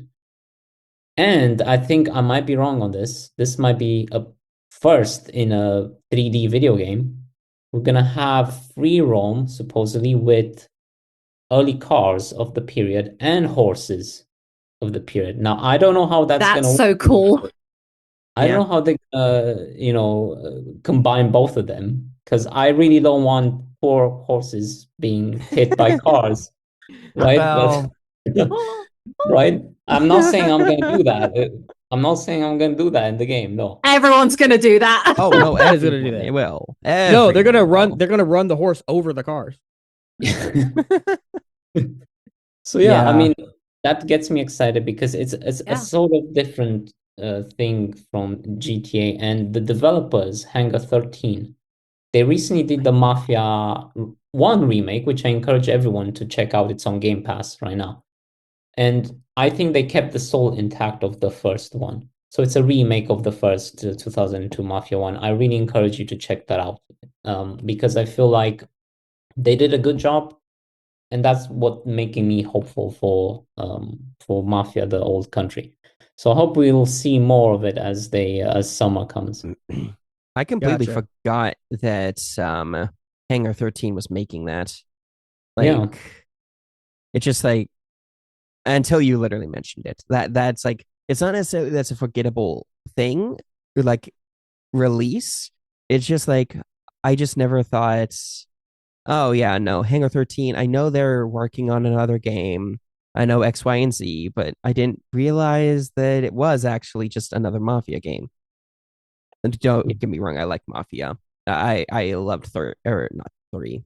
Three was okay. 3 Two, wasn't covered. Yeah. 2 and 1. two, yeah. I haven't yet to actually play one. Please play the remake. Play the remake. It's on Game Pass, and I encourage everyone to do it. And maybe you'll get a good sense of what the series. I keep thinking about it, but you keep talking about it, so I'm probably gonna commit. And when I do, Okay. I'll harass you. I'll bother you. I'll bother you. Don't I'll worry. bother you too. Don't worry.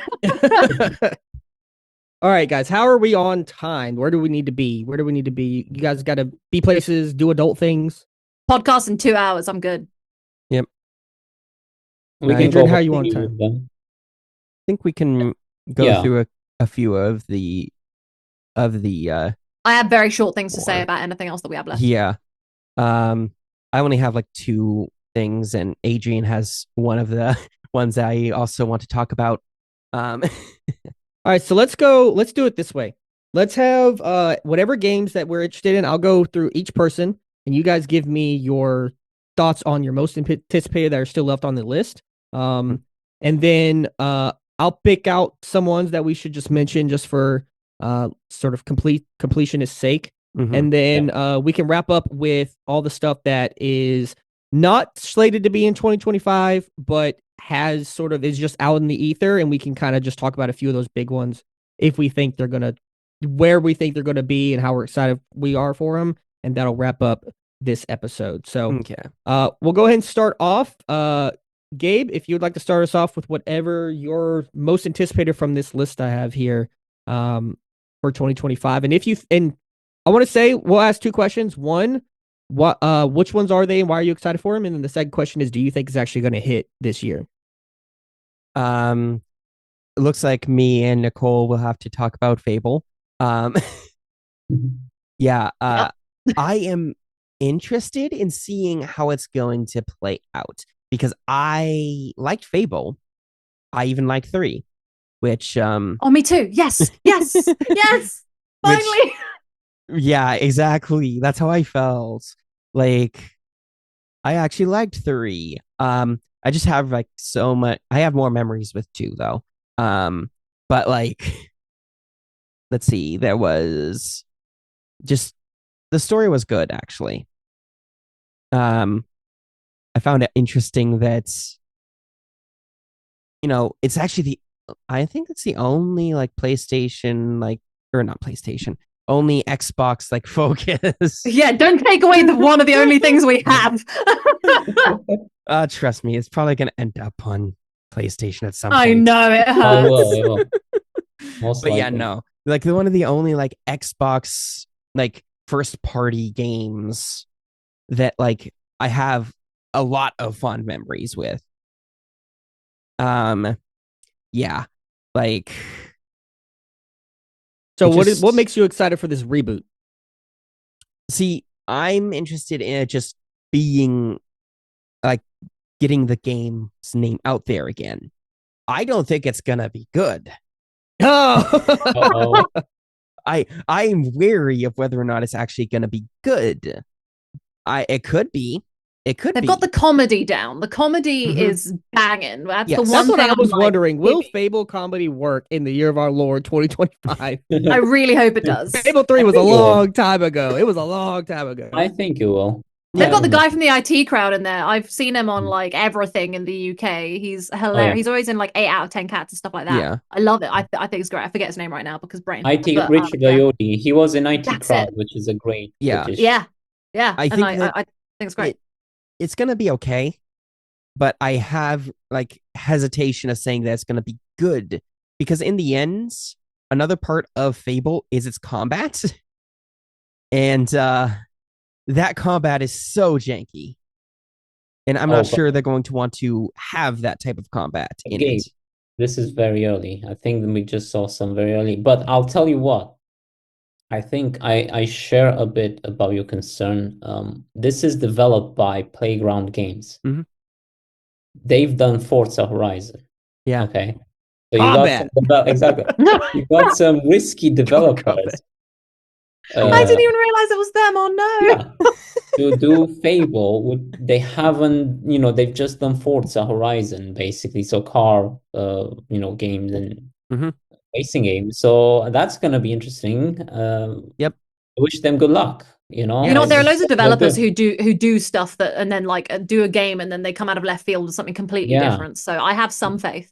So. They are technically brilliant. I know they can do that, but we'll see about the gameplay elements and the story. Okay. And did you want to pick from something for you, Adrian? Well. I want to say just briefly, I have 2 things I haven't mentioned. Metal Gear Solid Delta Snake Eater. Everyone thought it would come at the end of 2024, I think. I think, now is the time for it to come out. This is the year that we're going to see this. Yeah.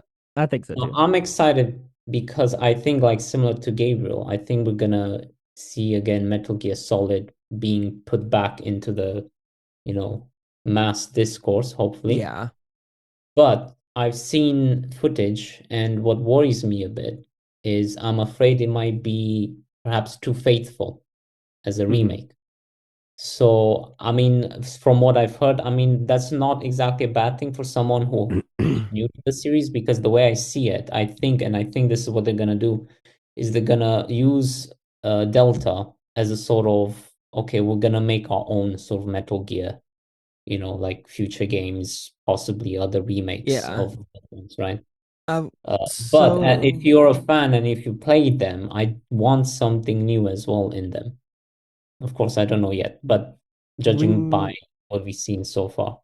when you say it's too faithful, are you meaning like the story or gameplay? Like, Yeah, because gameplay the way it looks, and even like I think they all, yeah, if you look at some YouTube videos, they are very careful with, how much they're trying to recreate that original one, yeah, Oh which yeah, I this is because gonna be Metal Gear 3, but Yeah. on like a PS5.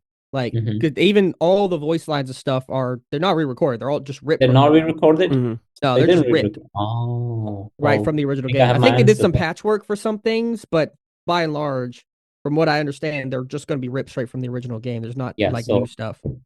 yeah. And the other Yeah. one that I briefly want to touch on, which I think also will come this year, and this is an interesting one to me especially. I have to represent Nintendo because Daniel and Jeremy are not here. So I Yeah. have to rep Nintendo a bit. Pokemon Legends Z to A to me is very interesting. This is the Pokemon game that they've had, I think, at least 2 years of development time, which for Mm, Game Freak, that's a lot, okay? Because last year in 2024, we had no Pokemon game coming out. So yeah. I have some expectations that maybe they took on board some of the issues they had with Scarlet and Violet and even Legends Arceus, which I really loved that one, Mhm. to come out with something more, actually polished game of a Pokemon. I The other thing am that makes me interested with it is I think we will probably see, and we can talk about this in another topic, probably gonna see Nintendo Switch 2 come out maybe at the end of 2025. Now, my prediction is this, and you can, if you see this podcast in the future, you can come back and write in the comments, you're wrong, Adrian. I'm fine with that. I'll probably reply to you even after 1 year. But I think we're probably gonna see Legends Z2A as a launch title for the new Switch 2, and it's also gonna be a cross-gen, mhm. probably with the old Yeah. or the old I could Switch, the existing Switch, right? I could see that. I mean, let's see, like the the Switch's biggest launch, like its launch title was literally cross-gen with Mm. Breath Breath of of the the Wild, yeah. Wild, yeah. Like I'm excited for ZA as well, solely because I found an interest in Legends, the Legends Yeah. line, because it's very clear that that is their like exploration. It's their playground to see other mechanics that they want to try and do, but don't want to mess up the formula of a Pokemon game. And I want to know what the heck this game is because we still don't really know anything about it. I can tell you some stuff because I did some research. Okay, so this might be a sequel to X and Y. Mm-hmm, It probably will be set in the Kalos region, so mm-hmm. that's why it makes me believe that might be a sequel to that. It, I More likely think, a prequel, right? or maybe a prequel, yeah. Probably We don't know Legends. much about how it will look. It's just a CGI trailer. But knowing Nintendo and how they sort of push out content before a game, so this was announced. Usually, they announce the trailer 11 months before release. Now we Mm-hmm. passed that. Yeah. Usually, they announce the first gameplay sort of video 6 months or 5 months before release. We're coming close to that. And as I understand, February might be Pokemon Day, like the celebration of Mm-hmm. Pokemon.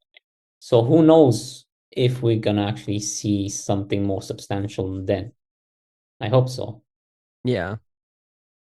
Okay. I'm excited for So, that one too. I like Legends Arceus a lot, but obviously it has its like performance issues and mhm. stuff that it needs to iron out. So really hoping that gets patched up. Yes. All right, Nicole, you want to give us a couple of yours to Yeah. wrap Yeah, I'm out gonna smash 2025? some of these out pretty fast. I'm gonna smash jump these out. Right. Hey, Hey. So I haven't mentioned this before. South of Midnight looks fun, interesting. Xbox indie vibes. It looked really weird. I was like, what the hell? It takes place in like a bayou looks cool. I'm quite excited for that. I like when they push out the smaller games. Do Slay the Spire too. Oh my goodness, I'm loving the deck building roguelikes. I'm still trying to beat Slay the Spire 1. I've got like the last boss, or what I think is the last boss, and it's just like, oh, it's so much fun. And you know what? I think Balatro coming out and winning some stuff and then being nominated for Game of the Year really is like hopefully pushed more people to want to do more roguelike deck building games, because it's so much fun. I didn't expect to find this kind of game so damn entertaining, just hours of fun. And Slay the Spire 1 is on Game Pass, and I think the second one's probably going to be as well. So that was one of my favorite announcements of the night, the Game Awards, when they did that. Outer Worlds 2. Outer Worlds 2. I wish I was an Outer Worlds 2. I wish it was Outer Worlds 2. Oh my god. I can't stop saying it. I always have to correct myself between the two. So Outer Worlds 2, I'm pretty excited. We've talked about Obsidian, we've talked about how we're excited for Avowed and stuff. So obviously I watched Secret Level. That came out toward the tail end of last year.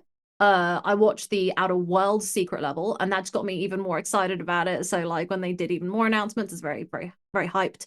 I think the Obsidian I'm gonna say this. So Bethesda for me have really like biffed it, I don't know what the hell happened with Arcane, and with them making Redfall, that was horrendous.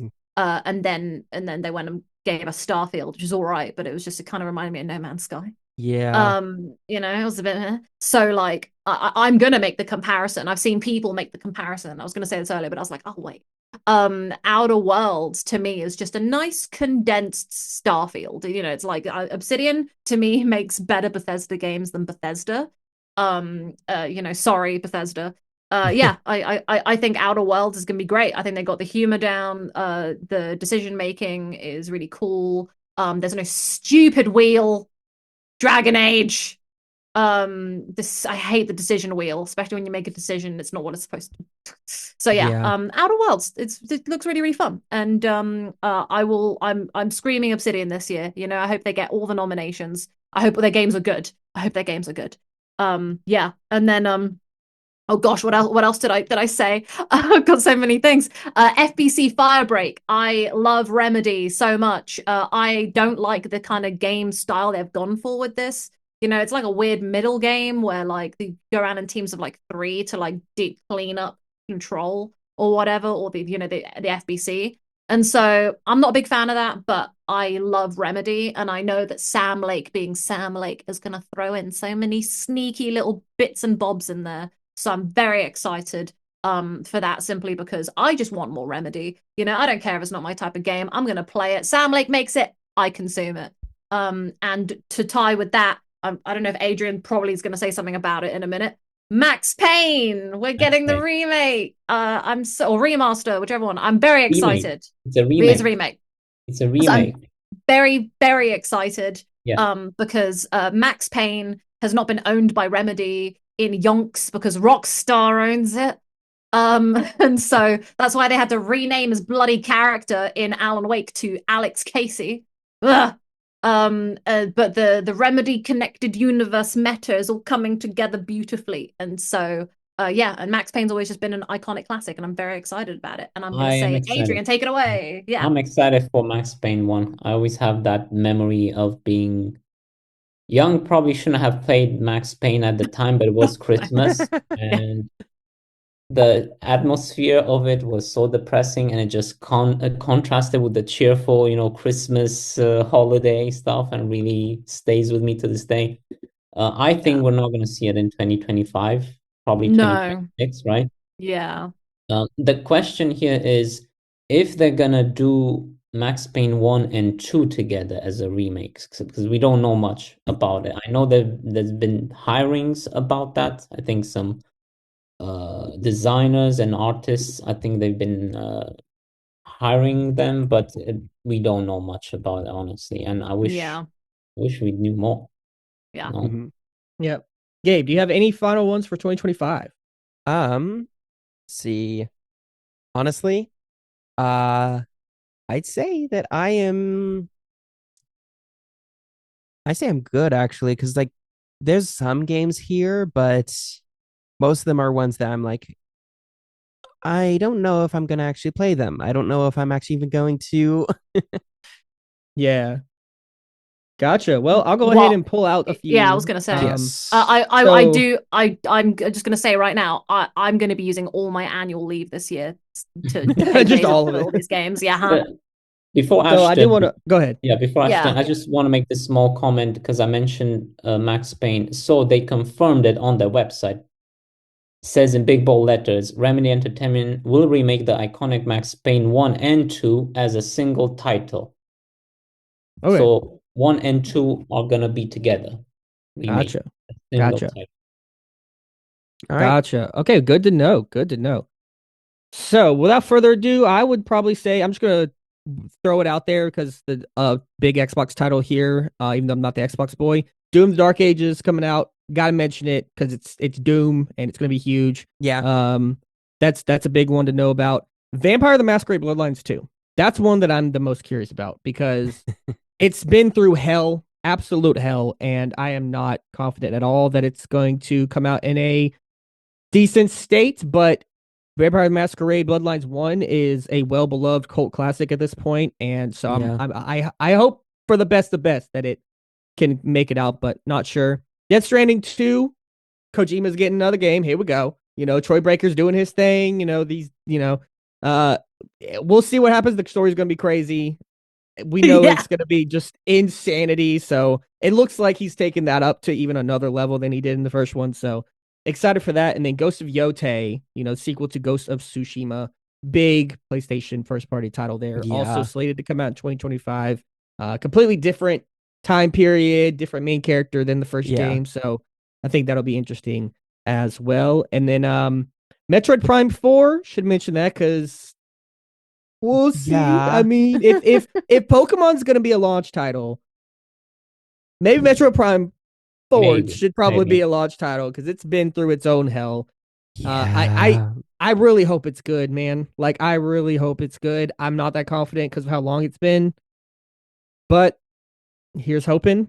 And Fingers the last crossed. one that I probably care about, and it's I mean, I hate to say it because it sounds really boring, but probably my easily most anticipated for next year, as boring as it is Elden Ring Night Reign. Because for this year. Yeah. Because oh my God, that game, yes. when we saw the trailer for it at Game Awards, for a solid 30 minutes, I was in a coma. Same. Same. When you see like Centipede Demon and Nameless King and oh my God, the Nameless King. I was flipping my shit. My partner like I was just like the mouse wheel was turning, like I was trying to figure things out. Same. So excited for it. It's supposed to be like roguelike in Elden Ring, but it's either one player or 3 players, but not 2 players. I hate that. I've got one friend who wants to play it with me. This is bold. I thankfully have another person, but the schedule's really iffy, so that's gonna be tough, but that's disappointing. But hopefully somebody will put out a mod that'll let you do it with 2 people. Yeah, but nice. I can't wait to see what kind of bosses they throw in from the other games. I wonder if we'll see any Sekiro bosses or I want Bloodborne. a giant patches. Yes, oh my God. And I want to beat him into the ground. Like just a huge patches. The DLC that changes the final boss to just a giant patches. Exactly. So I'm definitely most excited for Elden Ring Night Reign, as boring as that is, because it's like a spin-off of Elden Ring, so it's not even like a big game. And there's all these other games, but you guys have talked about a lot of cool games so far. So got to throw in the Elden Ring Night Reign. Oh, yeah. All right, so for the last segment here, we don't have a lot of time. We're going to go ahead and just rapid fire this. I'm going to do this and this only. I'm going to go through every game that's slated for that we don't really have a release date, but is big enough to be on the list. And I'm just going to ask one simple question. Will it release in 2025, 2026? Or I guess it'd be better to say, I'll ask 2 questions. Are you excited for it? Yes or no? And then is it going to release in 2026 or is it later? Okay, so very quick, like single sentence answers, right? So Arc 2. No. Oh. No and no then. No. Judas. No. Oh, I want it to. No. Yeah, I wanted to too, but no. Are you excited for it? Yes, it's Ken Levine. Daddy. That's it. BioShock influence, Oh, I love BioShock so much. My notebook. Look at it. Look at it. Yep. Yeah, there we go. See, look at that. Fair enough. Yeah, I'm definitely excited for it too. 2026 though. Little Devil Inside. 2026. Is it going to come? Is it coming out? Or will it even come? Will it come out 2025? I don't know. I don't Some know. of these games might be 2025. We just don't know. These are games that don't have release dates at all. I don't know. Honestly, I don't care. I don't know enough about that one. Yeah. Project 007. The James Bond game from the Hitman people. No. Do you think we're going to see any of that this year? I'd love to, but no. Yeah, this no, year, it's I not don't going to think be so. this year. It's not. I don't even know if Do it's we, going to be we see it? Do we 2026. finally see what it looks like this year? No. Maybe a CGI trailer at the Game Awards. I was going to say the Game 2025. Awards right at the end of the Yep. year. Yep. Fair.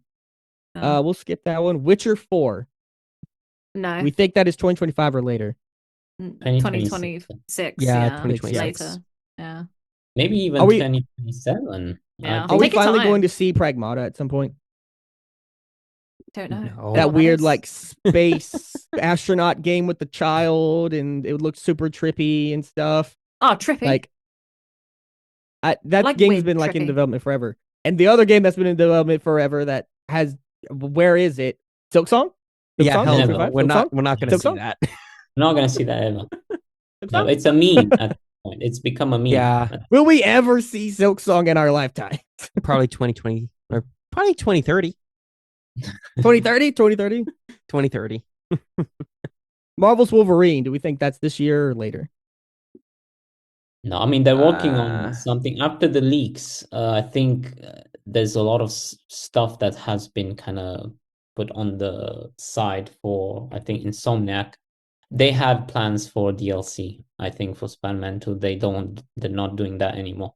Wolverine, I don't know. I don't feel good about it. There's been a lot of leaked gameplay footage, Yeah. but like that doesn't really mean anything, I guess. no, But it doesn't. Insomniac does crank out games. Like They're they great. crank them out. I agree with that.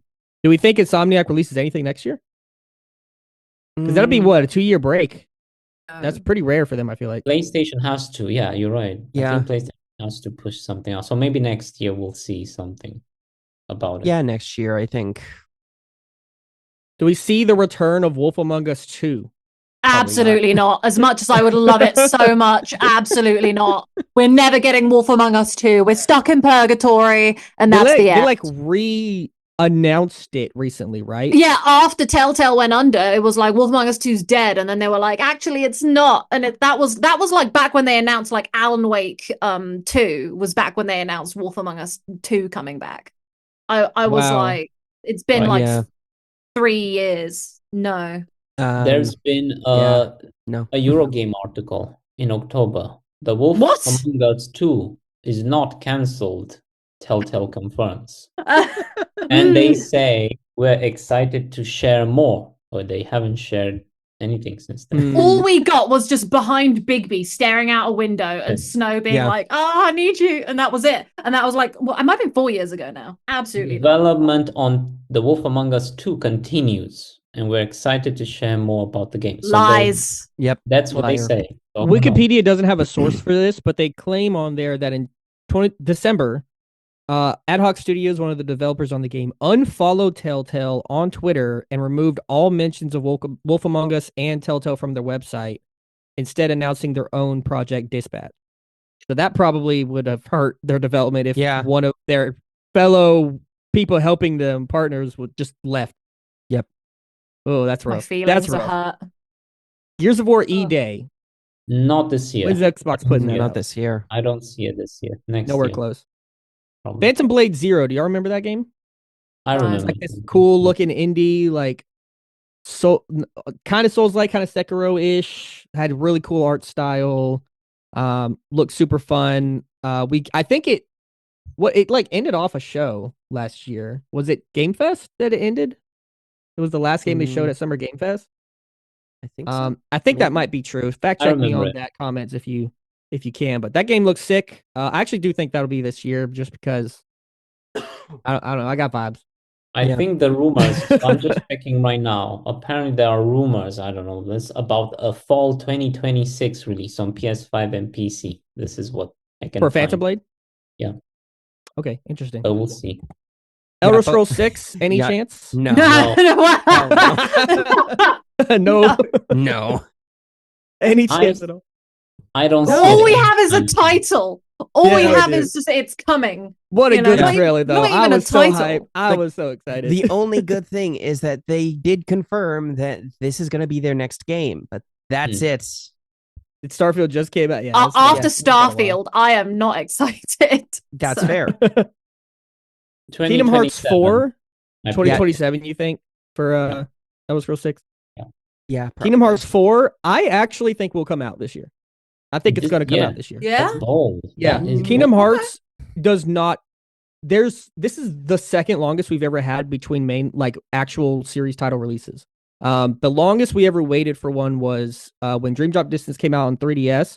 We waited like 6 years for 0.2 to come out, or is it 2.8, a fragment, whatever. Nobody cares. The short one that came out on PS4. And that's the longest we've ever went. Otherwise, they usually only ever skip 1 year, or they're a year-to-year thing. And they already have a lot of stuff created from Kingdom Hearts 3 in Unreal, and we already saw a little bit of gameplay that was built in that trailer.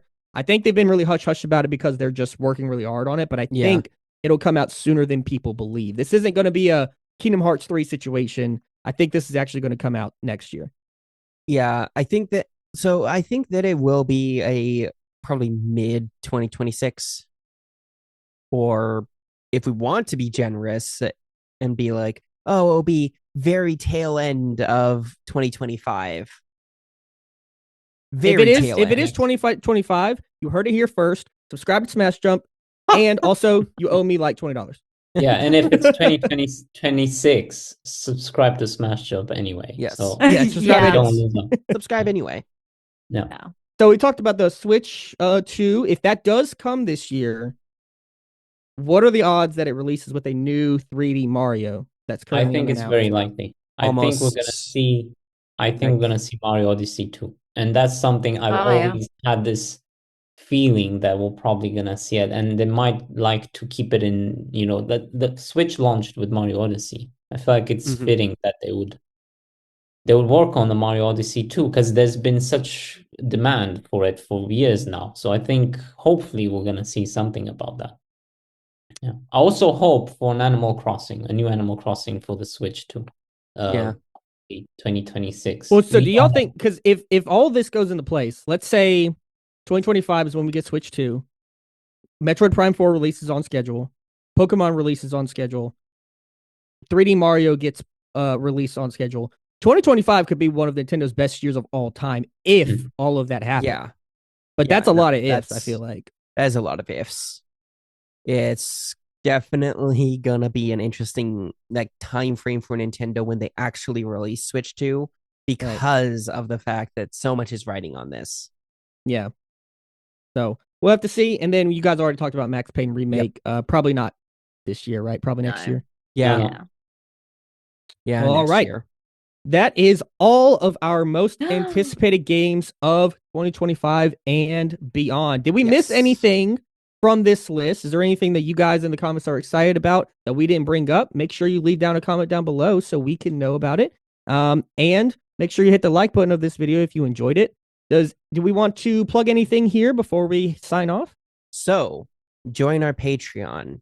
We have early access for the podcast, and then we are planning on doing some videos that are exclusive to Patreon, or at the very Help least, keep Smash timed Jump exclusives. independent. Yes, exactly. I want to keep this going for as long as I can, but we need your help to help us do that. And then, of course, go to smashjump.com. Yep.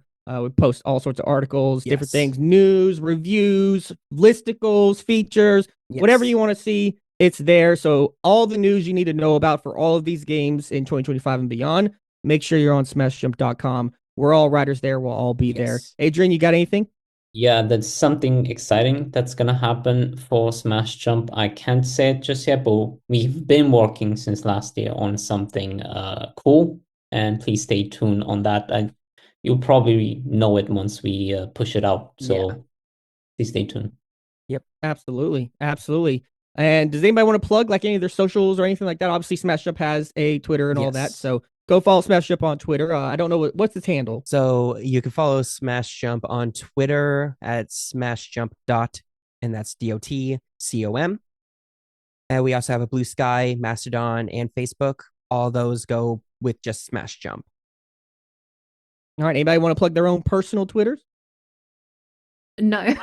Yeah, I know Adrian doesn't even really use Twitter. No, I don't use it, I but guess you I'm- can. Yeah. Yeah, great. You I can guess find I'm us. like, yeah. Yeah. You can find us. I on use Facebook Twitter, as well. but I mainly just use it to just lurk and watch other people Yep. do things. Fair so Mine We are is Gabe _ REISINGER. And yeah, you can follow me there. And I also have a Blue Sky. And you can also Sure. email us Yes. on the site. Actually, if you Yes. go on the About section, you can see us. And I think, Gabe, we have a Smash Jump. Yes. No, so Yes. please get in And touch. yeah, if you have anything directly related to the podcast, you can just email podcast@smashjump.com. Yep. And if you're interested in following your wonderful host here, then you can find me on Twitter at Smashing Games, or you can find me on Blue Sky at ashtonlavelle.bsky.social. I follow Smash Jump on both of those and will like to repost and do my own stuff over there as well. So all sorts of stuff for you guys to follow. Go ahead and Yes. check them out. This has been the Smash Jump podcast, the first episode of Smash Jump. We're excited for 2025. We'll catch you guys on the next one. See ya. Bye. Yeah. Bye. thanks.